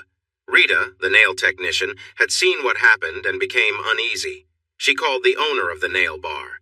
"Sorry to bother you, Mickey, but someone just stopped Tammy and took her into the Rose across the street. I didn't know him, so I thought I should let you know." 2 minutes later, the phone rang at the Rose pub. Mickey asked the landlord to quietly lock the front door. If anyone was inside, he should ask them to leave within 10 minutes. If the man with Tammy tried to go out, he needed to stop him. The landlord approached 2 regular customers who came in daily for a few drinks before heading to the bookmakers. He explained he needed to shut off the power and gave them £20 to spend at the bookmakers early. They quickly finished their drinks and waved goodbye. Soon after, Mickey entered through the back door with a big man named Claude. Just seconds into the conversation between Tammy and the man who stopped her, they noticed Mickey was there. Mickey sat next to Tammy, showing Graham the holstered weapon he had. Claude sat next to Graham and searched his pockets, pulling out his wallet. Mickey opened it, glanced at Graham and then at Tammy, and took a picture of Graham's police badge. He sent the picture to Lucas Jones, asking him to come to the pub fast. The conversation felt more like an interrogation. They questioned why he was there, why he confronted Tammy, and what he wanted. Graham had to think quickly when he saw Mickey. Remembering his talks with Matt, he claimed he was a friend and believed it was more than just an accident. He knew that Matt had seen Tammy in the club and was here to ask if she knew if someone was after Matt. He insisted it was completely unofficial and had nothing to do with the police. If they checked the badge, they would see he was out of his area. After Lucas got the call from Mickey, he immediately called Mr. Smith to share the news about Graham. "Get rid of him. Just him. And make it look like an accident. I want it done quickly. I respect the man, and I'm sorry he got involved." And that was it. A decision about Graham's fate was made in one simple phone call. The only thing troubling Lucas was how much Mickey might have learned. When Lucas arrived, Mickey and Tammy left the pub. Tammy glanced back at Graham, looking sad. At 11:30 that night, the driver of the express train from Southampton to London saw someone sitting on the tracks. Despite blowing the horn and trying to stop, he heard the awful sound every train driver dreads. He quickly used the radio to report an emergency. He had hit someone. When the police arrived, they found the last drops from a bottle of whiskey and a handwritten letter. The letter said the person couldn't face retirement and had kept their sadness private. They expressed love for their spouse and apologized for the trouble they caused. The note was written under the influence of the same drug given to Matt over a year ago. The alcohol would cover up any signs that could reveal the truth. After leaving the pub, Mickey quietly took Tammy home. He felt something was bothering him, but didn't want to say anything yet. Before approaching them, he listened for a moment. Graham had called her Tanya, and she didn't correct him. Lucas had taken her to Dubai the year before, and allegedly sat next to her on the plane. Lucas seemed to have his hands in many places. Gathering information, was he playing both sides? Mickey had his doubts about that. It was Lucas who found a corrupt person in the business. He helped Mickey send a message to his own people and the government. Lucas suggested gathering everyone who worked inside the business for a meeting at the club. The person seeking the SD card was caught and forced to kneel on the office floor before Lucas dealt with him in an unusual way. He poured a tin of expanding foam into his mouth, knowing it would quickly fill his lungs. As the man ran around the office looking for water or trying to stop the foam from growing, Mickey warned everyone. The next person who stepped out of line would find it hard to breathe, which would mean a slow end for them, much like what happened to the traitor before. After they quietly disposed of the body, Mickey made sure to leave enough evidence with it to convince the government that the SD card everyone talked about was indeed real. Since then, not a single sign showed that anyone was planning to betray Mickey. When Tanya spotted Graham outside the pub, she felt a spark of hope. She thought he might be the way out of the tangled situation she found herself in, but each passing day made it seem less likely she would escape. Tammy's mood continued to decline. Mickey noticed something was seriously wrong, which he attributed to her unplanned pregnancy. His sister had promised to visit, but she seemed to be moving away instead. Soon they would have a scan to see the baby. Maybe that would help. During the ultrasound, Mickey was overjoyed. He didn't just expect a child. He was thrilled to find out they were having twins, both boys. He couldn't wait to share the news with his mother that their family legacy would continue. But Tammy didn't share his excitement. Her smile looked weak and seemed more about sadness than happiness. On the way home, Mickey pressed her for feelings and she broke down. She expressed worry about her old boyfriend, Matt. She wondered if he was alive or not. Even though she was with Mickey now, she felt he should understand she had a past. Mickey was angry. What should have been a joyful day celebrating the babies was spoiled by her unfounded concerns. In that moment, he had an idea. The next day, Mickey, Tammy, and Lucas went to the hospital, each wearing baseball caps and keeping their heads down, trying to avoid being seen on cameras. When they reached the nurse's station, she looked at them and firmly said they couldn't enter Matt's room, even after they insisted they were friends. Lucas gestured for Mickey to sit with Tammy while he talked quietly to the nurse. He wrote a note that said to keep her voice down and to call a number. He slid it toward the nurse. She looked at the ID with his photo and read that he was a government employee. After taking the card, she made a discreet call. Once she handed it back to Lucas, she understood this was official business. Lucas signaled to Mickey and Tammy, suggesting they could go in now. He indicated that money had persuaded the nurse. Mickey and Tammy entered the room as Lucas waited outside. Tammy began to cry when she saw Matt connected to the machines, quietly beeping in a steady rhythm. A tube was placed in his mouth to help him breathe, his chest rising and falling steadily. His body looked fragile, marked with healing cuts and bandages from surgeries. One side of his head showed signs of a serious operation, with his scalp bruised in deep shades of red and purple from the trauma. Tammy approached him, holding his hand as her tears fell, trying to keep herself from breaking down completely. Mickey came over, briefly putting a hand on her shoulder before pushing her down gently. She resisted, but then he threatened to call Lucas for a final diagnosis on Matt, making her understand exactly what he meant. "Do what you're told, and we'll leave here with these machines still working. If not..." Tammy knew she had no choice. Defeated, she dropped to her knees. Mickey's actions were not about her, but about showing power over the situation, hoping Matt could somehow hear what was happening. For the next few minutes, Mickey spoke harshly, mocking Matt and degrading Tammy, enjoying the control he had over both of them. The atmosphere was thick with discomfort and fear. After a moment, Mickey stepped back, leaving the room filled with an oppressive silence. He leaned in close to Matt, whispering something cruel in his ear, words meant to taunt and torment. Tammy didn't hear exactly what he said, but she felt a chill run through her. Mickey helped Tammy to her feet, her face still streaked with tears and smeared makeup. He handed her the baseball cap she had worn when they entered. As they left the room, Tammy glanced back at Matt, noticing a single tear on his cheek. Her heart sank deeper with guilt and sorrow. As they walked down the corridor, a nurse approached, the cold tension between them unspoken but palpable. She saw them leave the room, looking very different from the kind of visitors Matt usually had. She hurried into his room and noticed something wet on his face and bedding. Gently, she wiped it away with a tissue, recognizing the unfamiliar scent in the clean hospital room. It was a strange smell, and she wondered why they had behaved that way. There was a trail of tears on his face, which meant he must be able to hear. She was determined to help him wake up from his coma soon. Anne stepped out of Matt's room to talk to the nurse at the station.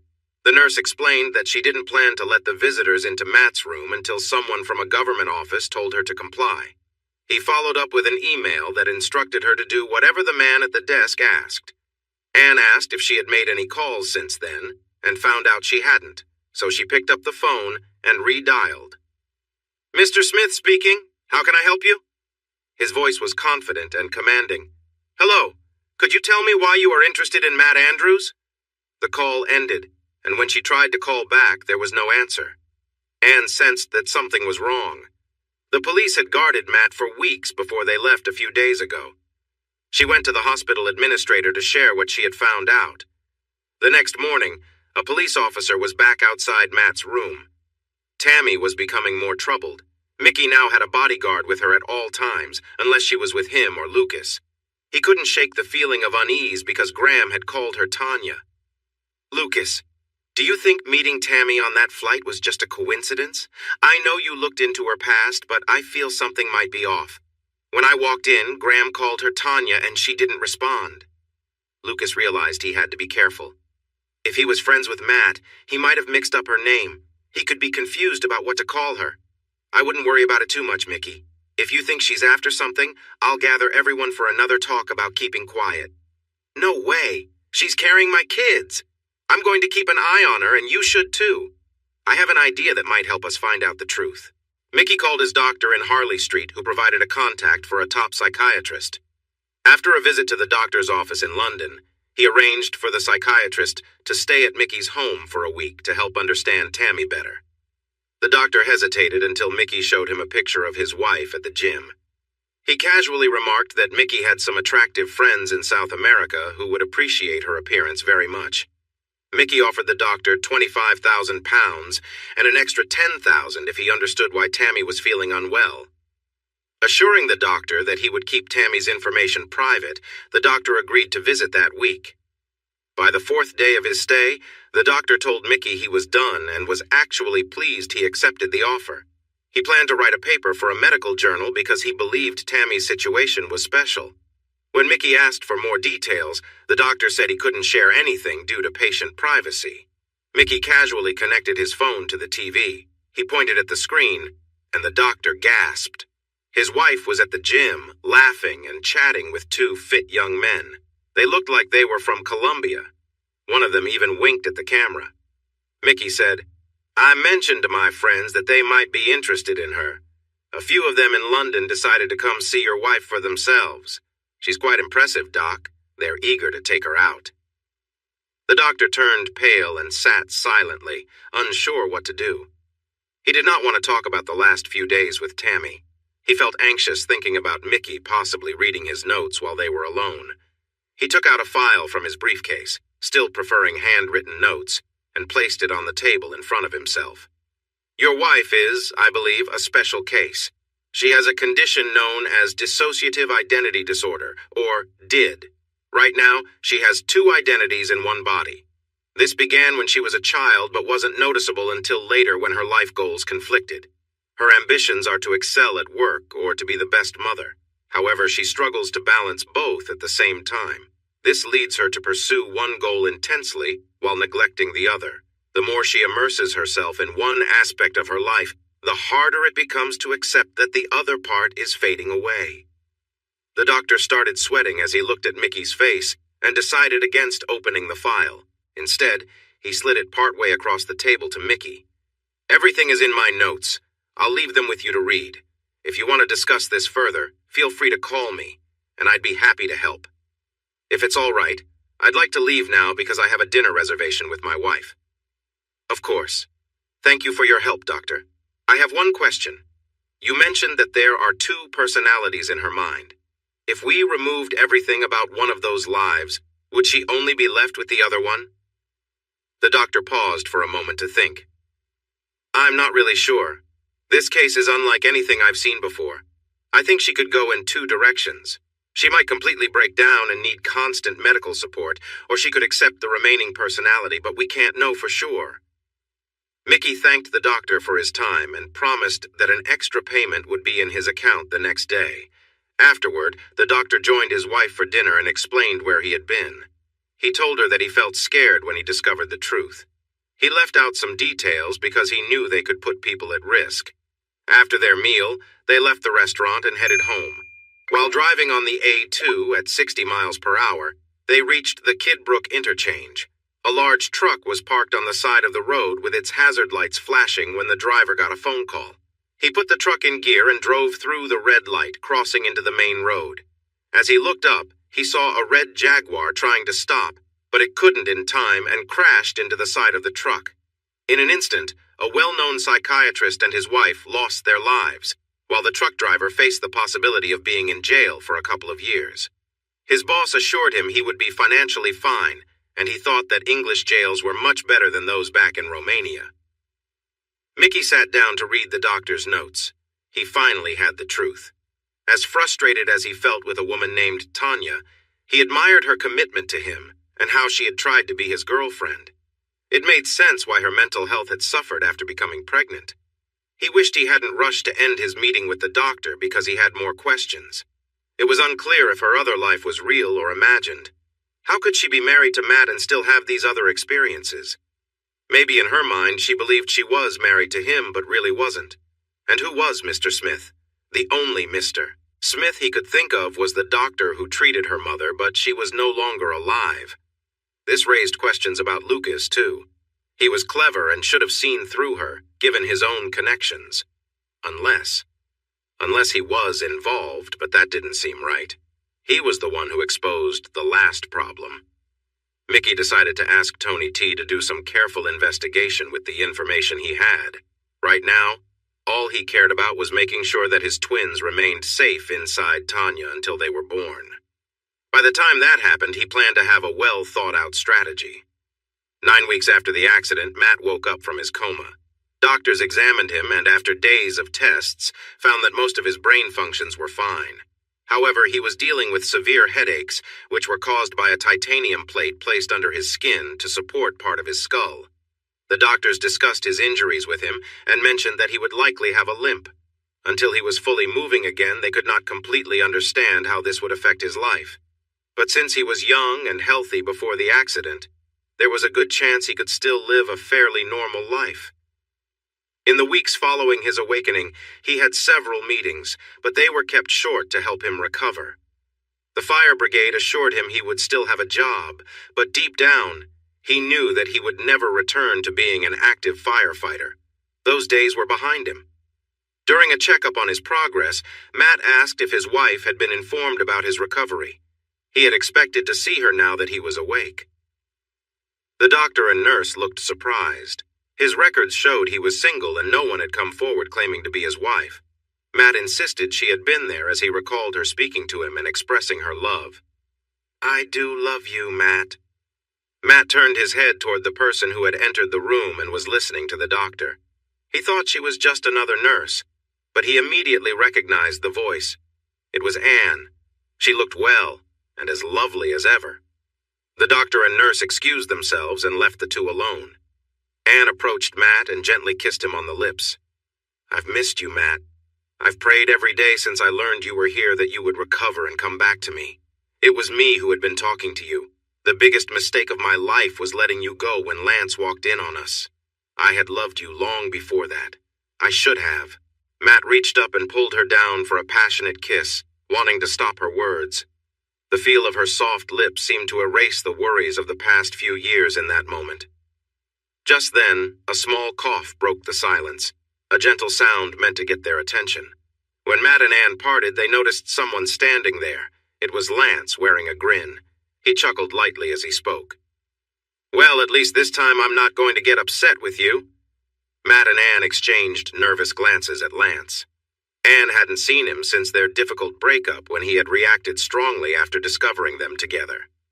When the split happened, Anne quickly understood that her relationship with Lance was over.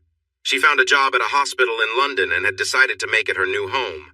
"Lance, why are you here? We are done. We're divorced."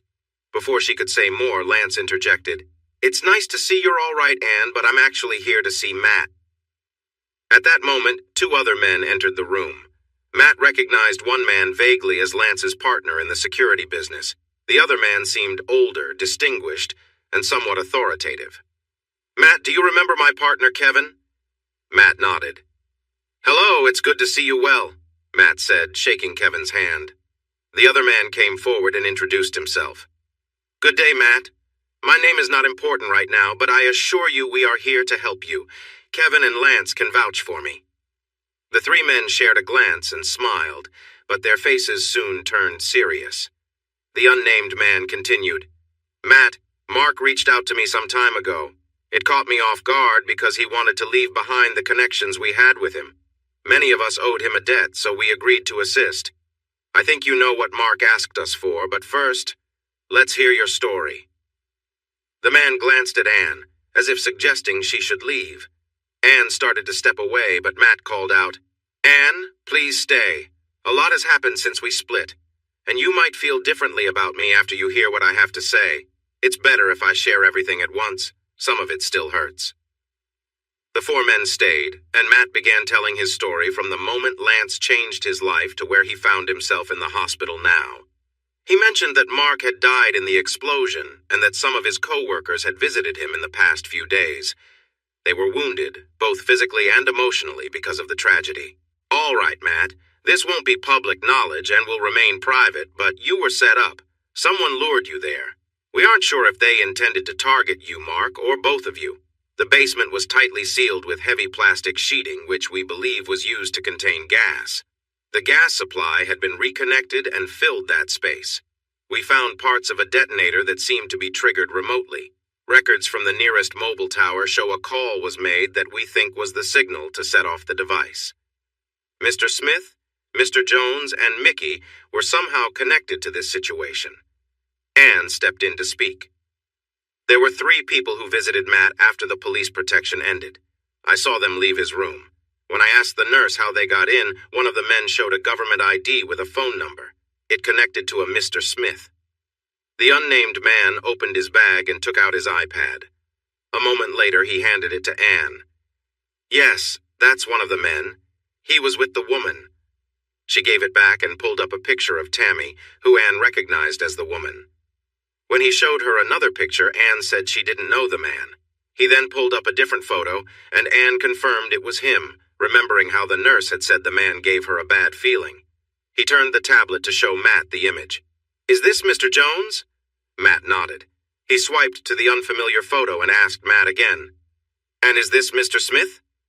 Matt nodded once more. "Okay, gentlemen, we now know who we are dealing with.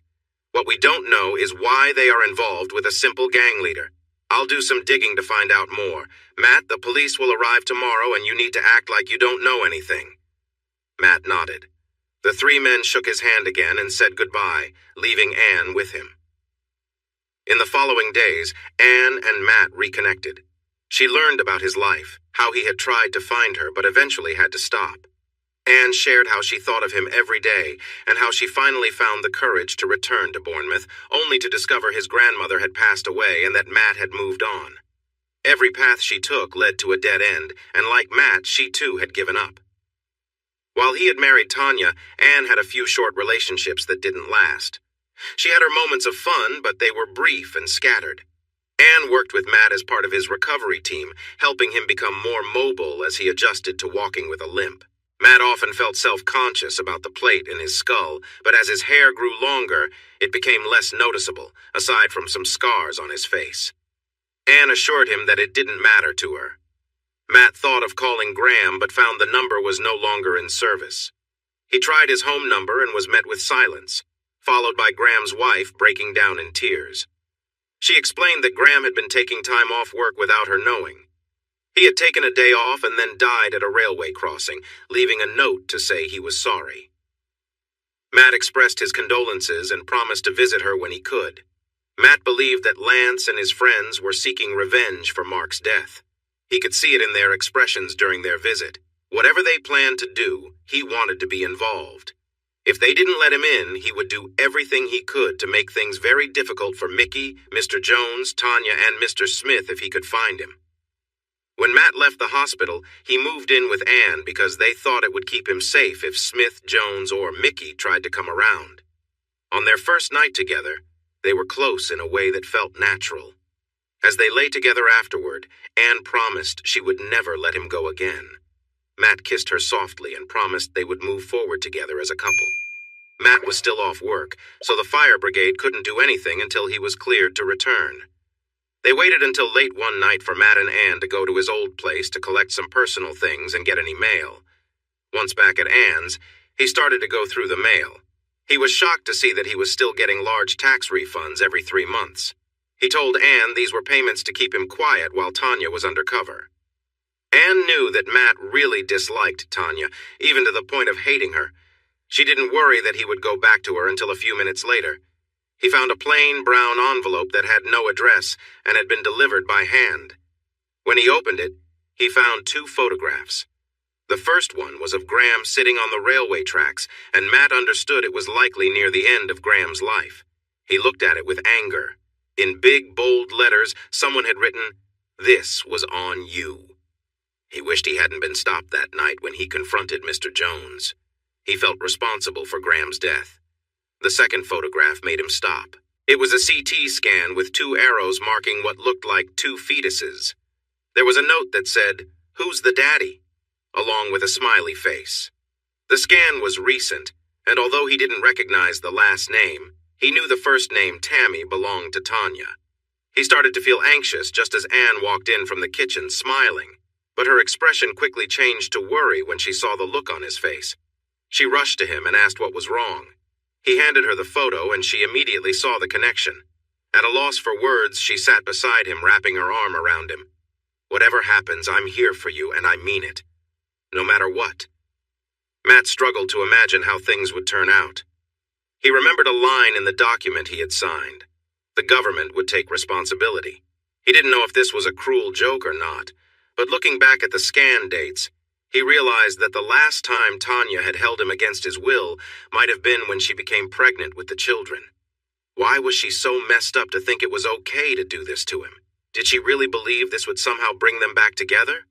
No, he was determined to fight against this. He tried to push it from his mind in the following weeks, but he struggled to find a way to cope. He reached out to Kevin and Lance to share what he knew about Graham. A small group of former SAS members was now working on a plan. Matt went to their office with Anne for another meeting. They told Matt that even after further investigation, they couldn't figure out why Tanya was so deeply involved in Mickey's life. There were rumors suggesting he was trying to become a high-end arms dealer, acting as a middleman for the Russians, and this allowed them to create a plan. The stranger who had been with Lance and Kevin at the hospital provided a fake background for a mercenary company. They started looking on the dark web for high-quality weapons. It didn't take long for Mickey to catch on to this, and soon a meeting was set up with a deal arranged. Within weeks, a large shipment of weapons was expected to arrive in the UK, and a deal was made for £6 million at a location that would be revealed on the day of the exchange. Once Mickey learned a good part of the truth, Tammy became trapped. She was always with Mickey or one of his guards. She had no personal phone. Mickey even sat with her while he called Tony T, who accessed her laptop to see everything she did online, including her emails. Mickey opened her mail, checked it, and any advertisements or catalogs were thrown away without her seeing them. Tammy was entirely cut off from the outside world. As the babies grew inside her and she felt them move, she loathed herself for what had happened. Mickey was not meant to be their father, but deep down she feared the children might not even be his. She desperately wanted to escape from him before they were born. She worried that if the children were clearly not his, a quick DNA test would ruin Mickey, and she dreaded what he might do in response. She thought he wouldn't stop at harming her. He might even go after the children and Matt. She needed to reach out to Graham or find a way to contact Mr. Smith, as she had lost touch with him. Lucas was now avoiding her as much as possible. She had no idea that Graham was already gone. Mickey spent many weeks thinking about the doctor's report on Tanya. After speaking with Tony T, he found evidence confirming that she was indeed Tanya. He even searched online and found an old photo of her through an archived website. She appeared in a picture from an old news article about Graham's award. She was wearing police clothing. In the article, she talked about an undercover case linked to some people. Tony found strong evidence showing that Graham was likely involved, and it seemed that this woman, Tanya, was too. Even more troubling, he discovered a picture online that had been taken down a year ago, showing Tanya and Matt at their wedding. Mickey left his house, took a sledgehammer from the garage, and walked to the Porsche he had gotten for Tanya. She watched from the window, knowing something very wrong had occurred. Afterward, she prepared dinner for them both and tried to be quiet around Mickey, bracing herself for him to react angrily, but he remained calm after the earlier incident she had seen. After dinner, they went to the living room. He turned on the TV while they sat in separate chairs, unlike a few months ago when they would have cuddled on the sofa. After a while, Mickey stepped out and then returned to the room. He went to the TV and put an SD card into it. "I think we need to talk, Tanya," he said. She sat still in her chair, unable to look away from the blank TV screen. He had used her name. "I really thought you loved me, but maybe that's not true. I understand now why Matt acted the way he did when he saw you. Are you still married, or is it over?" She continued to stare at the screen and quietly whispered her reply. It was annulled. "What about my first question?" "I loved you at first, but now I'm unsure. I was meant to be with Matt and start a family with him after—" Mickey burst into laughter, a loud, joyful laugh that brought tears to his eyes. Tanya turned to look at him, tears forming in her own eyes. "Oh, Tanya, you and Matt should have your own TV show. The last time I laughed this hard was when I realized that tattoo was your symbol of love for each other. What happened to that tattoo, Tanya?" "It's gone, Mickey. You replaced it." "Yes, I did. Now just watch the screen. Think of erasing that tattoo as step one in moving on from Matt. This will either push him away, or you'll be living in a lot of trouble."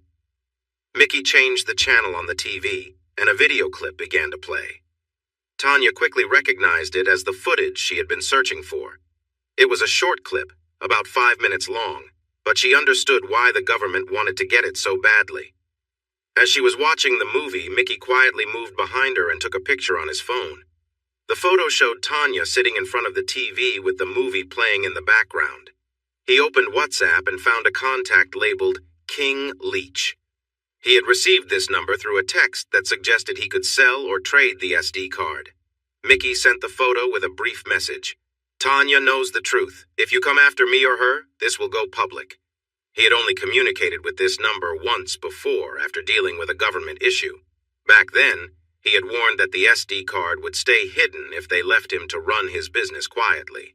If they harmed him or his family, he would make the SD card known. Since that warning, they had left him alone. He turned to Tanya, who looked shocked. "You see, Tanya, if I lose this SD card, my life is in danger. They know you've seen what's on it. They can't let you live if they get it back and it hasn't been shared. Your best chance to stay safe is to stick with me. Let's have a family, and we can raise our kids together. Even though I have my feelings toward you, I have come to care for you. We can build a life through our children. It's your only chance to avoid trouble."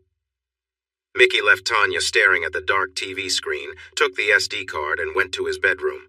Tanya sat there for over an hour, lost in thought. She couldn't figure out how to escape this situation. When she went to bed, she found her way next to Mickey, snuggling against his back. "You're right, Mickey. For our children's sake, we can make this work." She wasn't fully sure she believed it, but it felt like her only path forward. Everything would change when the babies arrived. Smith was surprised to hear the message tone after so long. He opened his phone, and his heart sank before he even saw the image. He realized that Tanya now knew too much about why they needed the SD card. He had to act fast. He messaged Mr. Jones, warning him that Tanya's cover was at risk and he needed to be careful. There was no reply, which didn't shock him. Jones was now seen as a significant threat. It didn't matter that two plans were now in place, Doomsday 1 and Doomsday 2. The first option could save Jones and Tanya, but the second was to clear everything connected to Mickey. Time was running out. Lucas read the message and wasn't surprised. He knew Mickey had other options and was aware that Tony T was determined enough to find the truth. He went to the safe in his apartment, opened it, and pulled out a folder. He looked through the file and returned several papers to the safe. He was going to meet Mickey tomorrow to share some new information he had gotten from his secret sources. The next day, Mickey greeted Lucas at his house. This was normal, but Mickey usually didn't have a gun hidden in the back of his pants.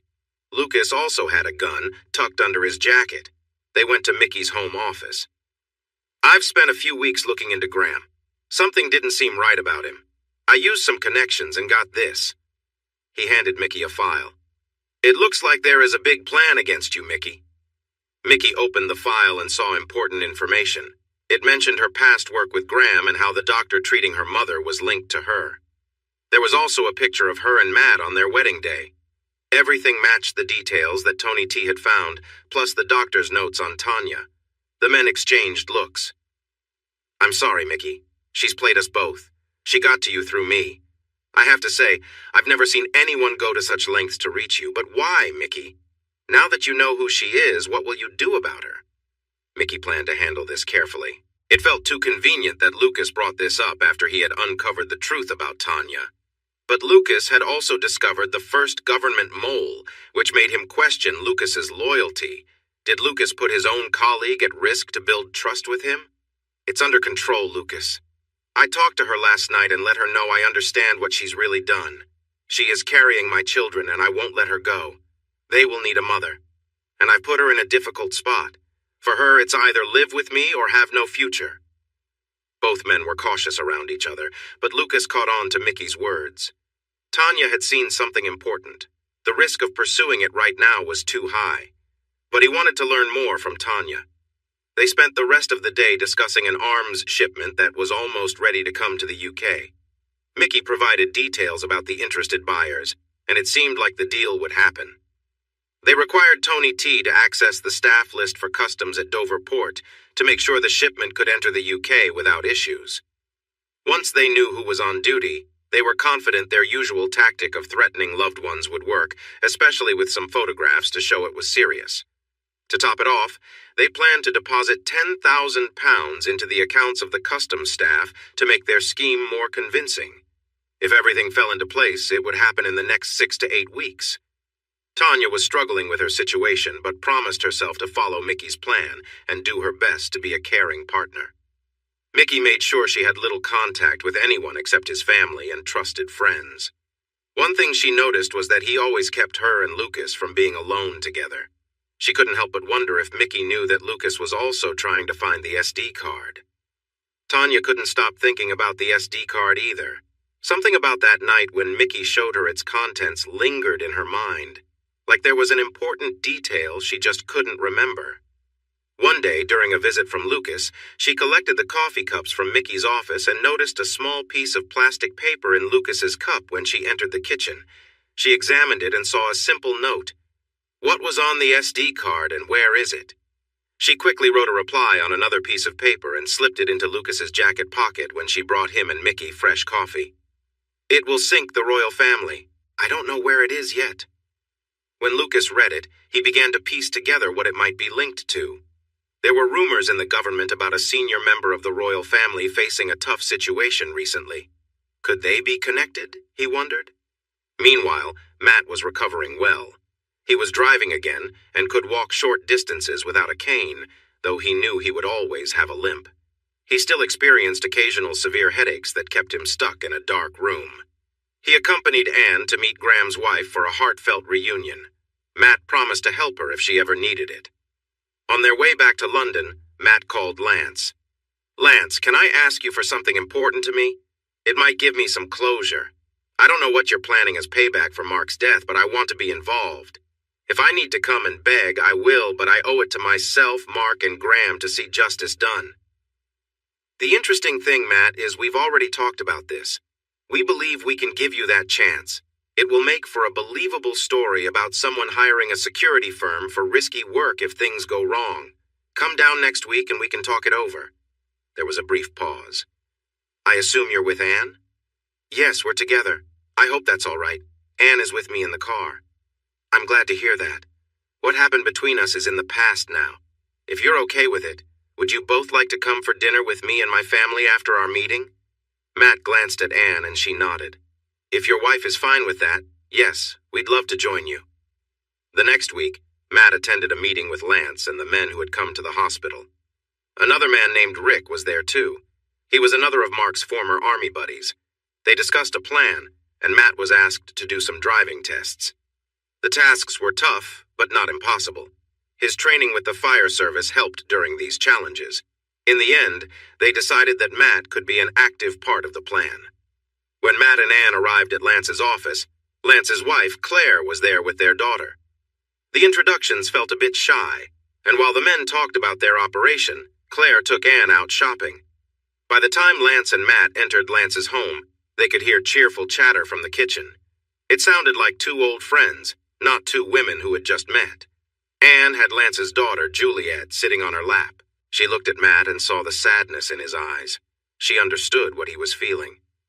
After a pleasant evening, they drove home. Anne took a deep breath and spoke. "That could be us, Matt, if you want. We could start a family of our own." Matt reached out and held Anne's hand, noticing that tears were forming in his eyes. "Right now, nothing would make me happier." When they got home, the first thing Anne did was throw away her contraceptive pills. Later, they shared an intimate moment together. Since Matt returned to her, their time together felt a bit ordinary, but she knew that their old spark would come back eventually, especially once they were ready to start a family. A few days later, Mr. Jones unexpectedly walked into Mr. Smith's office. With a hint of sarcasm, Mr. Smith spoke. "Paulie, I thought you were done for. There's a plan to have you taken out, unless you have something to change my mind." Paulie was unsure if he was joking. "Well, we're trying to understand this messy situation, but I do have some good news. I can tell you when and where this shipment of supplies is going. It seems like Mickey has plans to send it to a hidden group that wants to buy everything and more in the future.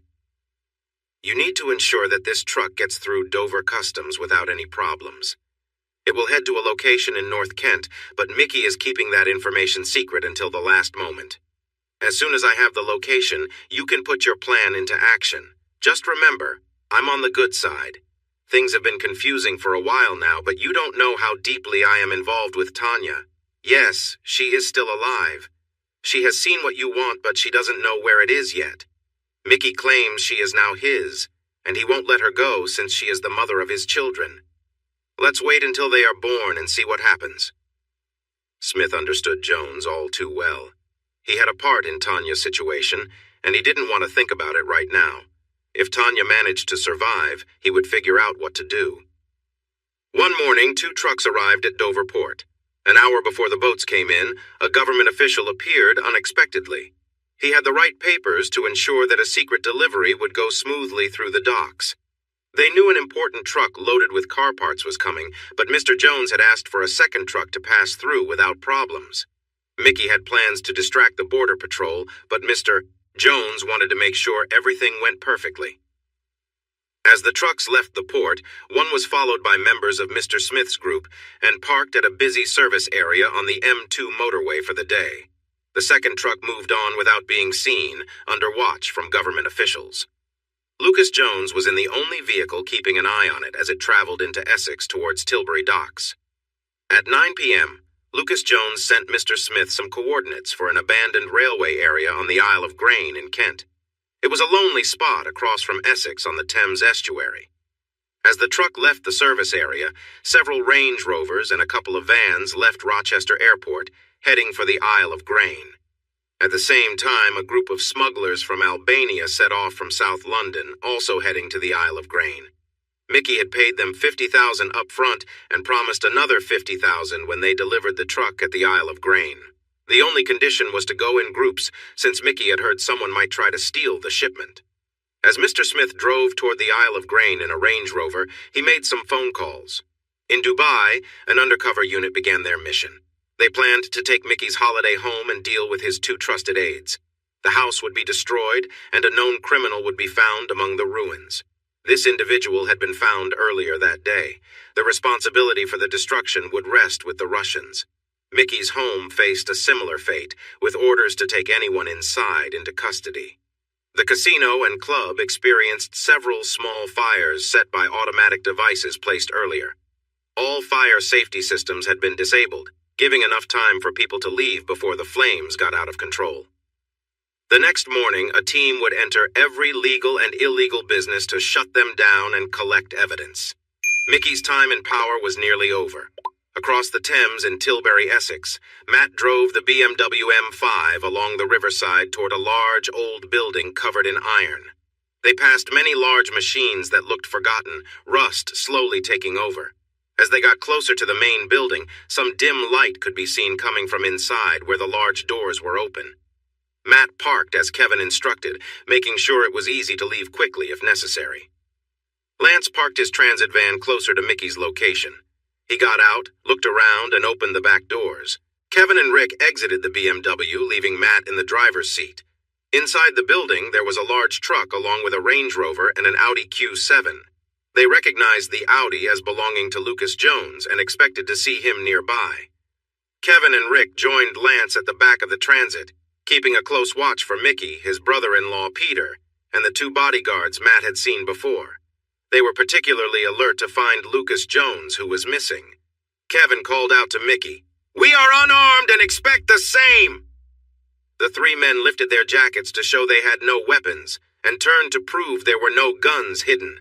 Mickey did the same, but the bodyguards carefully placed their handguns on the ground near the Range Rover. "What about your driver? He will not be coming out of the vehicle. You're welcome to send someone to check that he is unarmed. But what about you? There's someone in your Range Rover." Mickey walked over and opened the passenger door. Inside sat a pregnant woman, her left hand handcuffed to the grab handle above the door. "This is my girlfriend. She is about to give birth, so I like to keep an eye on her, and as you can see, she can't go anywhere. You're welcome to check and see that it's a baby bump and not a weapon." Mickey smiled, hoping to lighten the mood. He wanted this deal to go smoothly because it meant the group would buy more supplies without any questions. With the Russians promising to deliver, it was going to be a good time ahead. There was still one person missing, Lucas Jones. Mickey hadn't mentioned him. To not give anything away, Kevin and the group kept looking around the building to see if he was hiding nearby. They stood ready, hoping to provide cover if something unexpected happened, while reaching for the supplies that were hidden behind the money. "Where's my $6 million? I want to see it first before you see the supplies. I'll send one of my team to check a few notes," he said. Kevin nodded, and Peter walked over to the transit, checking each case and taking a note from each one. He returned to Mickey, and they looked at the notes to make sure they were real. In the shadows, Lucas prepared himself. He was determined to take everything, the supplies and the money. He planned to pressure Mickey for an important item he believed was with him. Once he had those things, he would finally act on his intentions from months ago. He wanted to make a strong statement. Using binoculars, he noticed it was Matt, sitting in a car, so he planned to make sure they both saw him take control in a way he had done before. He felt like everything was coming together, and with a smile, he got ready to carry out his plan. "Okay, that works for me. Send one of yours to check the supplies," Mickey said. Kevin told Lance to check the truck and sent him on his way. It was about 50 feet away. As he walked halfway there, he noticed a slight movement in the darkness behind Mickey and his team. Looking closer, he realized someone was aiming a weapon at them. He quickly shouted to Matt, "Move the car, now!" Matt started to drive away, but it was too late. A round flew across the yard, hitting the front wheel of Matt's car just as he was trying to escape. The impact caused the car to spin and crash into a large metal structure, trapping Matt inside the vehicle. Injured and slow to move, Matt tried to crawl over to the passenger side to get out. With the shout from Lance and the sudden attack, Kevin and Rick were already running toward the supplies in the truck. Kevin saw the surprise on Mickey's face as everything unfolded. It was clear that something unexpected was happening. The two bodyguards moved close to the Range Rover. Mickey's brother-in-law, Peter, quickly ran to the back of the truck where several weapons were laid out. He grabbed an AK-12 and crouched down near the rear wheels. Aiming at the van, he fired a few warning shots to show the buyers he was ready for anything. Rick picked up an SA-80, while Kevin grabbed a Glock 19 and a spare clip, finding safe spots to take cover. Meanwhile, Mickey rushed to the Range Rover and got behind the wheel. He adjusted the side mirror, revealing a hidden compartment that contained two loaded FN 503 handguns. He tucked one into his belt and held the other as he started the vehicle. His plan was to get Tammy out first, then return to deal with the situation. Realizing that Lucas had betrayed him for the weapons and cash, and likely Tammy too, made him even more determined. Lance found himself in a tough position. He couldn't get back to the others, so he searched for something to use. He spotted a set of metal stairs leading to a higher level. Moving as fast as he could, he climbed up and saw several pallets stacked with machinery parts. He grabbed a hand-operated pallet truck and pulled it to the edge where part of the railing was missing. He waited for Lucas to come into view, and when he did, Lance pushed the pallet truck over the side. It hit Lucas, sending him to the ground. Lucas quickly rolled and grabbed the fallen AK-12, shooting upwards toward Lance. He felt a sharp pain in his shoulder but didn't let it stop him. He shouted up at Lance, vowing revenge. "Whoever you are, you won't get away with this. I'll make sure of it," Lucas said, struggling to his feet and limping toward the stairs, angry and ready for a fight. Mickey was backing the Range Rover out, one hand on the steering wheel and the other on his gun. Just as he was almost clear of the building, Rick fired some shots at the vehicle, causing Mickey to swerve, and the back of the car clipped a steel support. The Range Rover suddenly spun around and crashed into the BMW that Matt was slowly getting out of. As the smoke and debris from the airbag started to clear, Mickey looked out his window and saw Matt on the ground to his left.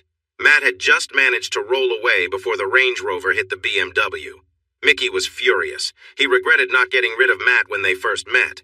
Now he was determined to finish what he started. With Lance pushing a heavy pallet onto Lucas, the movement of the Range Rover created a distraction. Trained for unexpected events, Kevin and Rick quickly dealt with Mickey's bodyguards. Unfortunately, this gave Peter a chance to assess the situation, and he managed to injure Rick in the thigh. Rick found himself on the ground but managed to crawl to a safer spot while checking his injury. He knew he had to take care of it soon, but he felt he had some time. Deciding to stay in the fight a little longer, he shot back at Peter. This allowed Kevin to get closer to Peter and find a better position for his attack. Meanwhile, gunshots rang out from above.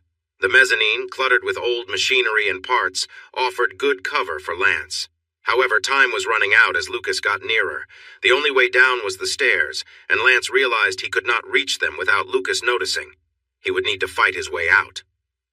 Spotting a nearby pallet, he noticed a thick iron pipe that could serve as a weapon if he got close enough. He also saw a chain hoist hanging from the ceiling, which gave him an idea. Mickey glanced at Tammy, who seemed shaken but not seriously hurt. His concern was more about the twins she was carrying. He adjusted the seat so he could crawl into the back and out the opposite door. He handed Tammy the key to her handcuffs, aware that she understood his priorities. As Mickey climbed out of the rear door, Matt surprised him and tackled him to the ground. Mickey had the advantage in size, but Matt was younger and fit despite his injuries from earlier events. They both rolled on the floor, struggling with each other, aware that one of them would not make it out alive.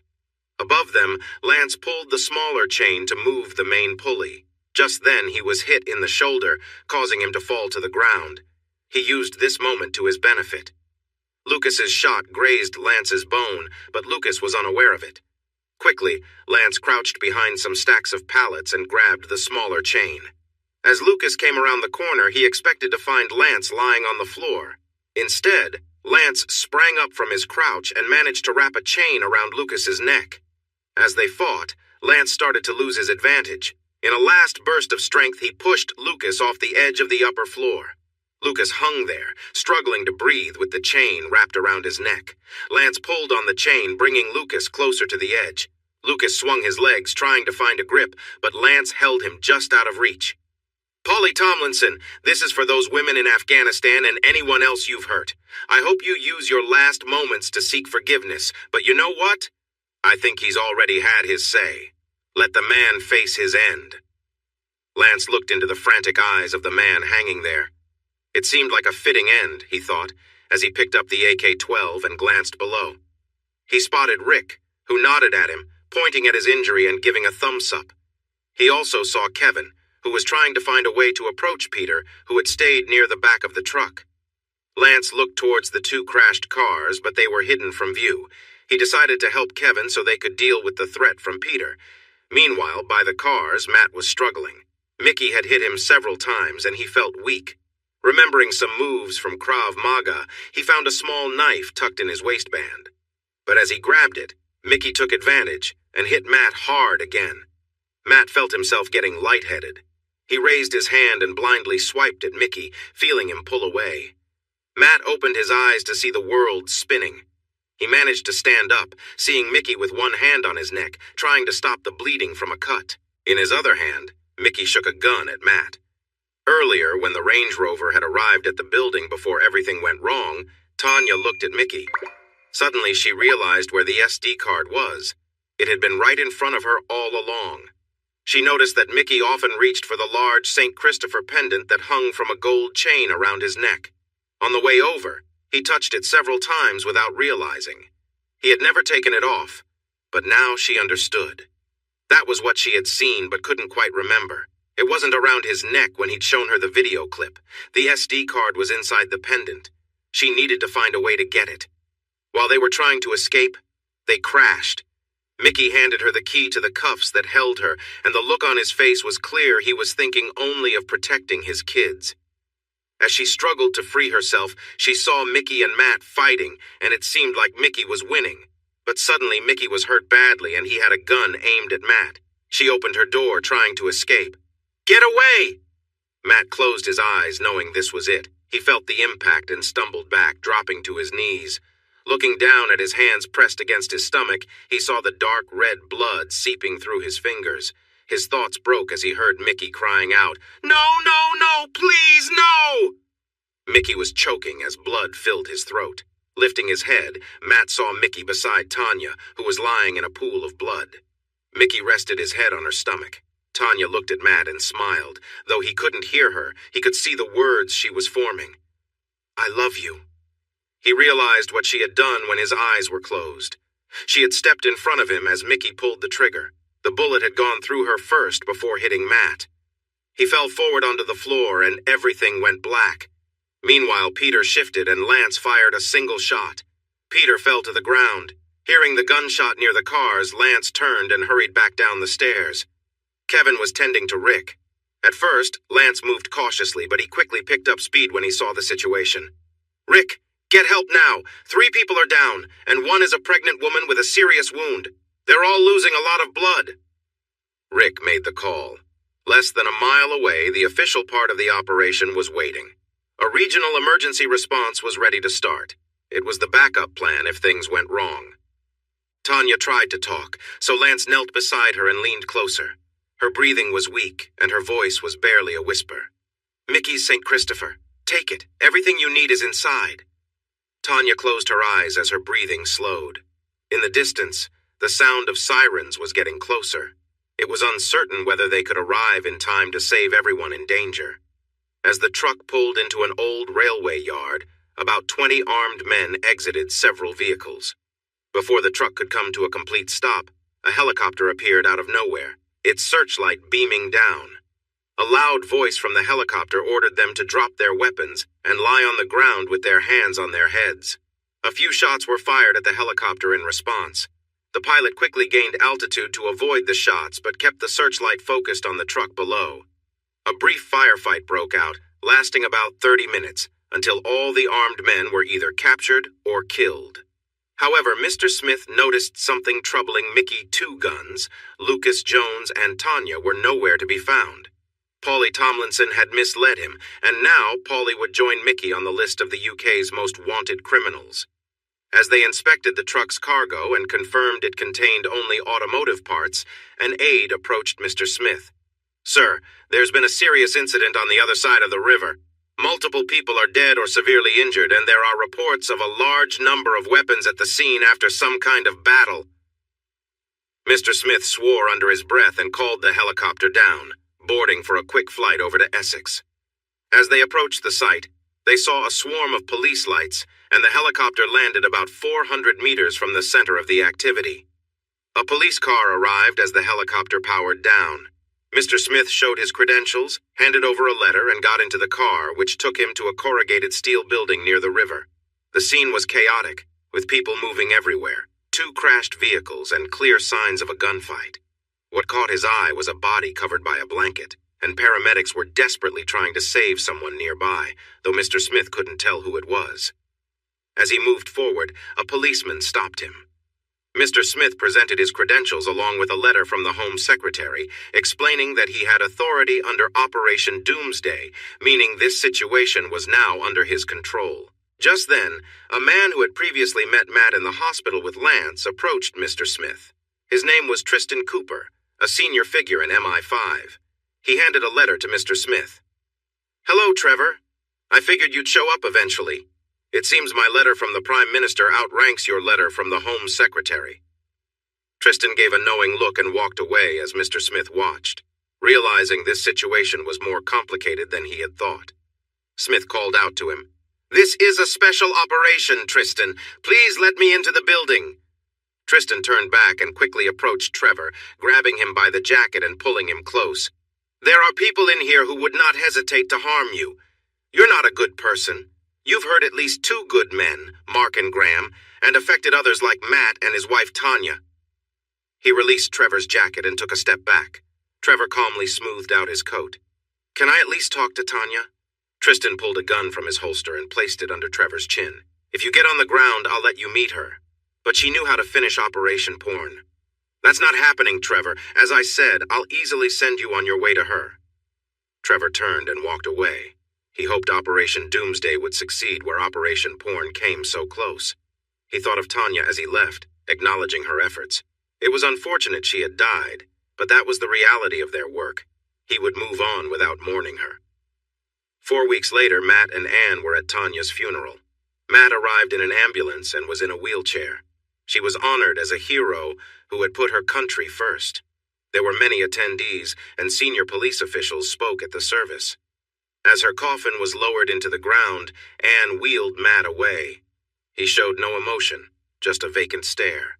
To keep his mind clear, he never asked about the babies she had been expecting, thinking they had also perished, and assumed the government dealt with it. A Jaguar with a partially open window drove away as the group gathered around the grave dispersed. The ceremony was recorded by a camera inside the Jaguar and streamed to a private hospital room. The person in the hospital bed had seen enough to satisfy their curiosity. 6 months later, Matt, using a walking stick, entered Tim's house with his wife. They received temporary passes and were led to a meeting room. They met again with Lance, Kevin, and Rick, and also the man known as Tristan. It turned out he was an important figure in MI5. To their surprise, the Prime Minister of the United Kingdom was also present. They sat in disbelief at this unexpected guest. The Prime Minister covered his mouth with his hand and coughed to get everyone's attention before reading a statement. The King and his mother, the Queen, recognize the great effort made by Tanya Andrews and have decided to award her the George Cross for her bravery.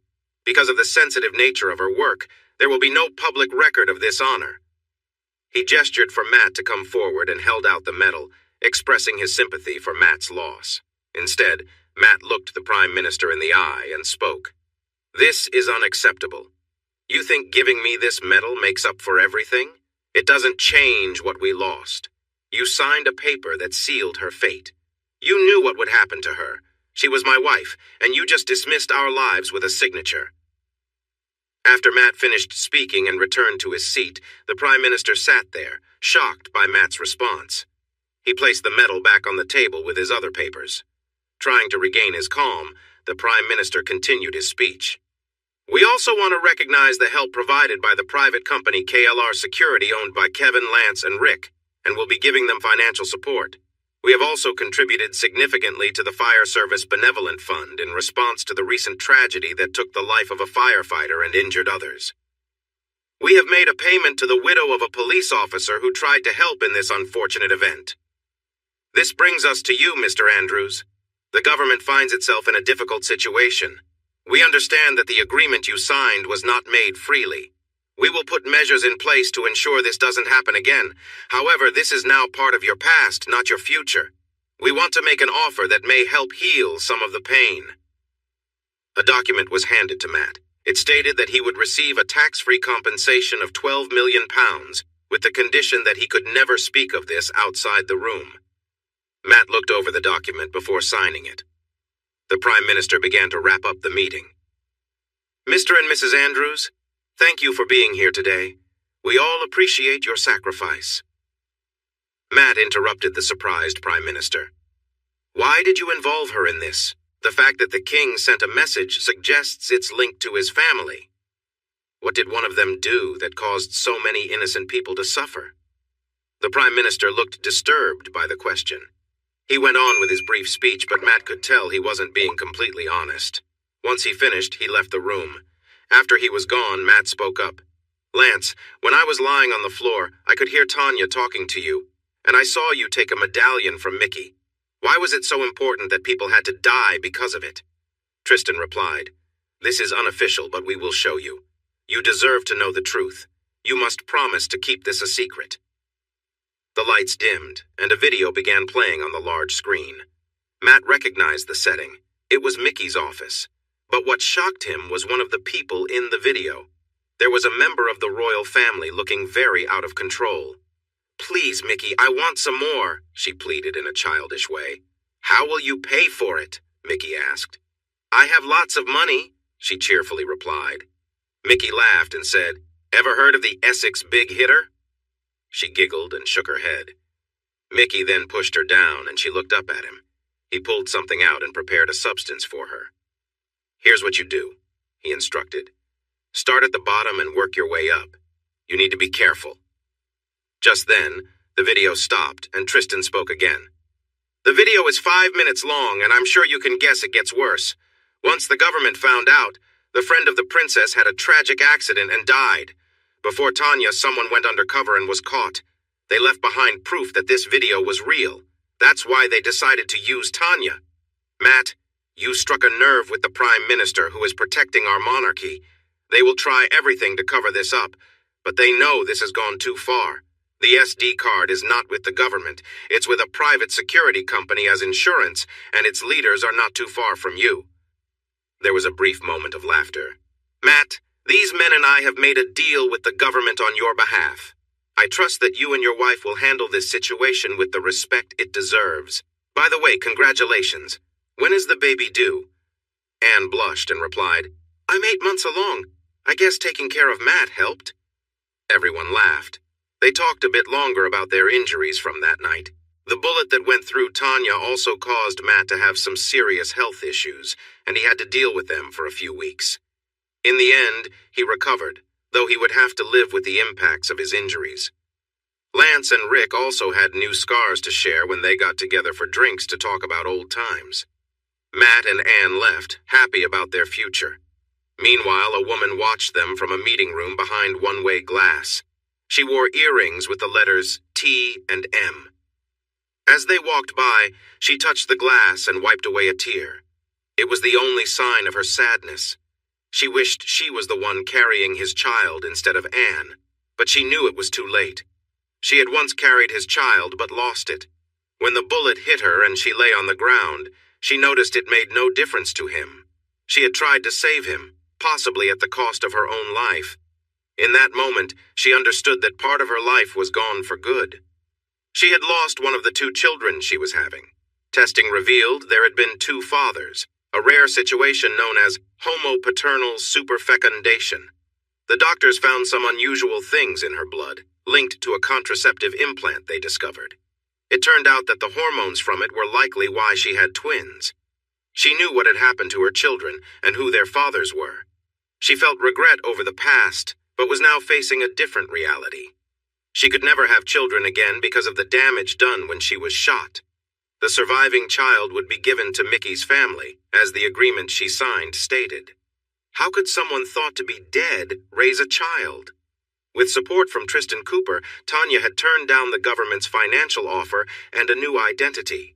She made it clear that all she wanted was to focus on her work. In the end, she achieved her goals with Tristan's help and reached new heights in her career. After extensive therapy, she now had medication to help manage her dissociative personality disorder, but that felt less important now. The therapy revealed that focusing on one clear goal helped her stay grounded. As the new head of the department, taking over from Mr. Smith, who had retired, she saw a quick rise in her career ahead. The only thing she thought was unnecessary was the Prime Minister's decision to give her the apartment she had briefly stayed in. It overlooked the Thames at 1 Blackfriars. This was set to be her new home for many years. One of her first tasks was to repair the damage done to the department by Messrs. Smith and Jones, and of course safeguard the monarchy. It appeared that a certain princess was struggling to fulfill her roles as a mother, a devoted wife, and a princess. Miss Andrews was assigned the job of resolving this issue. She understood that it was her responsibility to tackle difficult problems for the country, and she saw this as the first step in her mission. On a gray Wednesday afternoon, the princess and her children were supposed to open a new hospital wing in Colchester. Unfortunately, her children were sick with a stomach bug, so she went alone. A new pilot flew her there in a helicopter. After the formal opening, she began her journey home. She felt unfulfilled, as this was not what she had envisioned when marrying into the royal family. She sought fame and wealth. The pilot didn't turn to speak with her, but communicated through the headphones. They were soon on their 20-minute trip back to London Airport when the pilot declared an emergency, as the engine seemed to fail, causing the helicopter to crash into the Thames estuary. It took several days to find the helicopter. The black box was discovered a mile from the crash site, having separated during the impact. When retrieved, there were no bodies in the wreck. It was presumed they were lost to the tide and carried away by the sea. The wreck was secretly raised to the surface on the first night. The pilot, an Australian named Paulie Tomlinson, was taken from the wreckage. It turned out he had died before the helicopter took off, controlled remotely. All evidence of this was erased before the wreck was put back into the estuary. Divers had quickly removed the black box after the crash to create confusion before the wreck was officially located days later. The nation would mourn the princess's loss. Yet, behind closed doors, the royal family would quietly celebrate the end of a serious burden that could have threatened their stability. Smith lost his job the morning after a failed mission called Doomsday. Within a week, he was officially retired. 9 months later, he was enjoying a comfortable pension and had a son at the Royal Military Academy at Sandhurst, ready to follow in his footsteps. Mr. and Mrs. Smith had a nice dinner at their favorite French restaurant in London and were relaxing in St. James Park, watching people pass by. A van with the words, City of London Council on it pulled up nearby, and some gardeners began working on the bushes behind them. Suddenly, they both felt a sharp jab in their necks. Everything went dark. When they woke up, they found themselves on a private jet that looked very much like the ones they used to travel on. As they regained awareness, they realized it was the same jet they had taken to pick up Tanya from Lyon and take her to Dubai. When they tried to move, they discovered they were handcuffed to their seats. Despite their attempts to talk and move, 3 people at the other end of the plane ignored them. There were 2 men and a woman with dark hair. Eventually, the woman stood up and walked over to them. Mr. Smith was surprised to see it was Tanya. She looked very different. All her earrings were gone, her hair was dyed black and longer, and it seemed she had undergone some changes in her appearance. She almost looked like a different person. Hello to you both. As you can see, I'm very much alive and doing well for myself. I'm not afraid to make tough choices. My determination has helped me reach my goals. I'm where I want to be now, and I worked hard to get here, she said. Now about those choices, I had to make a difficult one, which is why you are both here. But it's for king and country, so I hope you understand. Tanya walked back to join her colleagues. Mr. Smith chuckled, which made Mrs. Smith look at him in confusion. It might not be exactly the same, but that's similar to what I told Tanya when we met in London a month before her trip to Dubai. I can see the irony in her speech, he said. Sometime later, the plane landed at a remote airport in Africa. Tanya, her colleagues, and the Smiths disembarked onto the hot runway. A group of vehicles arrived, and a man in military attire who seemed important greeted Tanya and her colleagues with a handshake. They approached the Smiths. "Hello? We meet again," he said loudly. He looked somewhat familiar, but they couldn't remember where they had seen him before. "I can see you don't quite remember me yet. I know you both well from the events we attended. I'm sure you remember them? You were a guest of my older brother, and let's just say you weren't very appreciative of his kindness. But life has a way of coming back around, right? Miss Andrews here has brought you back to face the consequences of your actions. We're eager to assist the British government in the future. Strong allies are important." He nodded toward 4 men who came over. He instructed them to take the 2 of them to the back of a truck. As they walked away, he called out to the Smiths. "Managing Nutangi prison has not been easy. We had a meeting with those in charge and promised them some entertainment from Europe to ease things. After the failed coup, some will likely blame you." Mr. and Mrs. Smith struggled, but it was no use. They understood they were about to face serious consequences for their actions. Tanya, Kevin, and Lance got back onto the Gulfstream aircraft as it got ready to take them home. As the plane began to ascend, the woman who was once Tanya Andrews felt that closure was near. While they flew, a journalist received a tip about a mysterious video found on a small far-right movement website.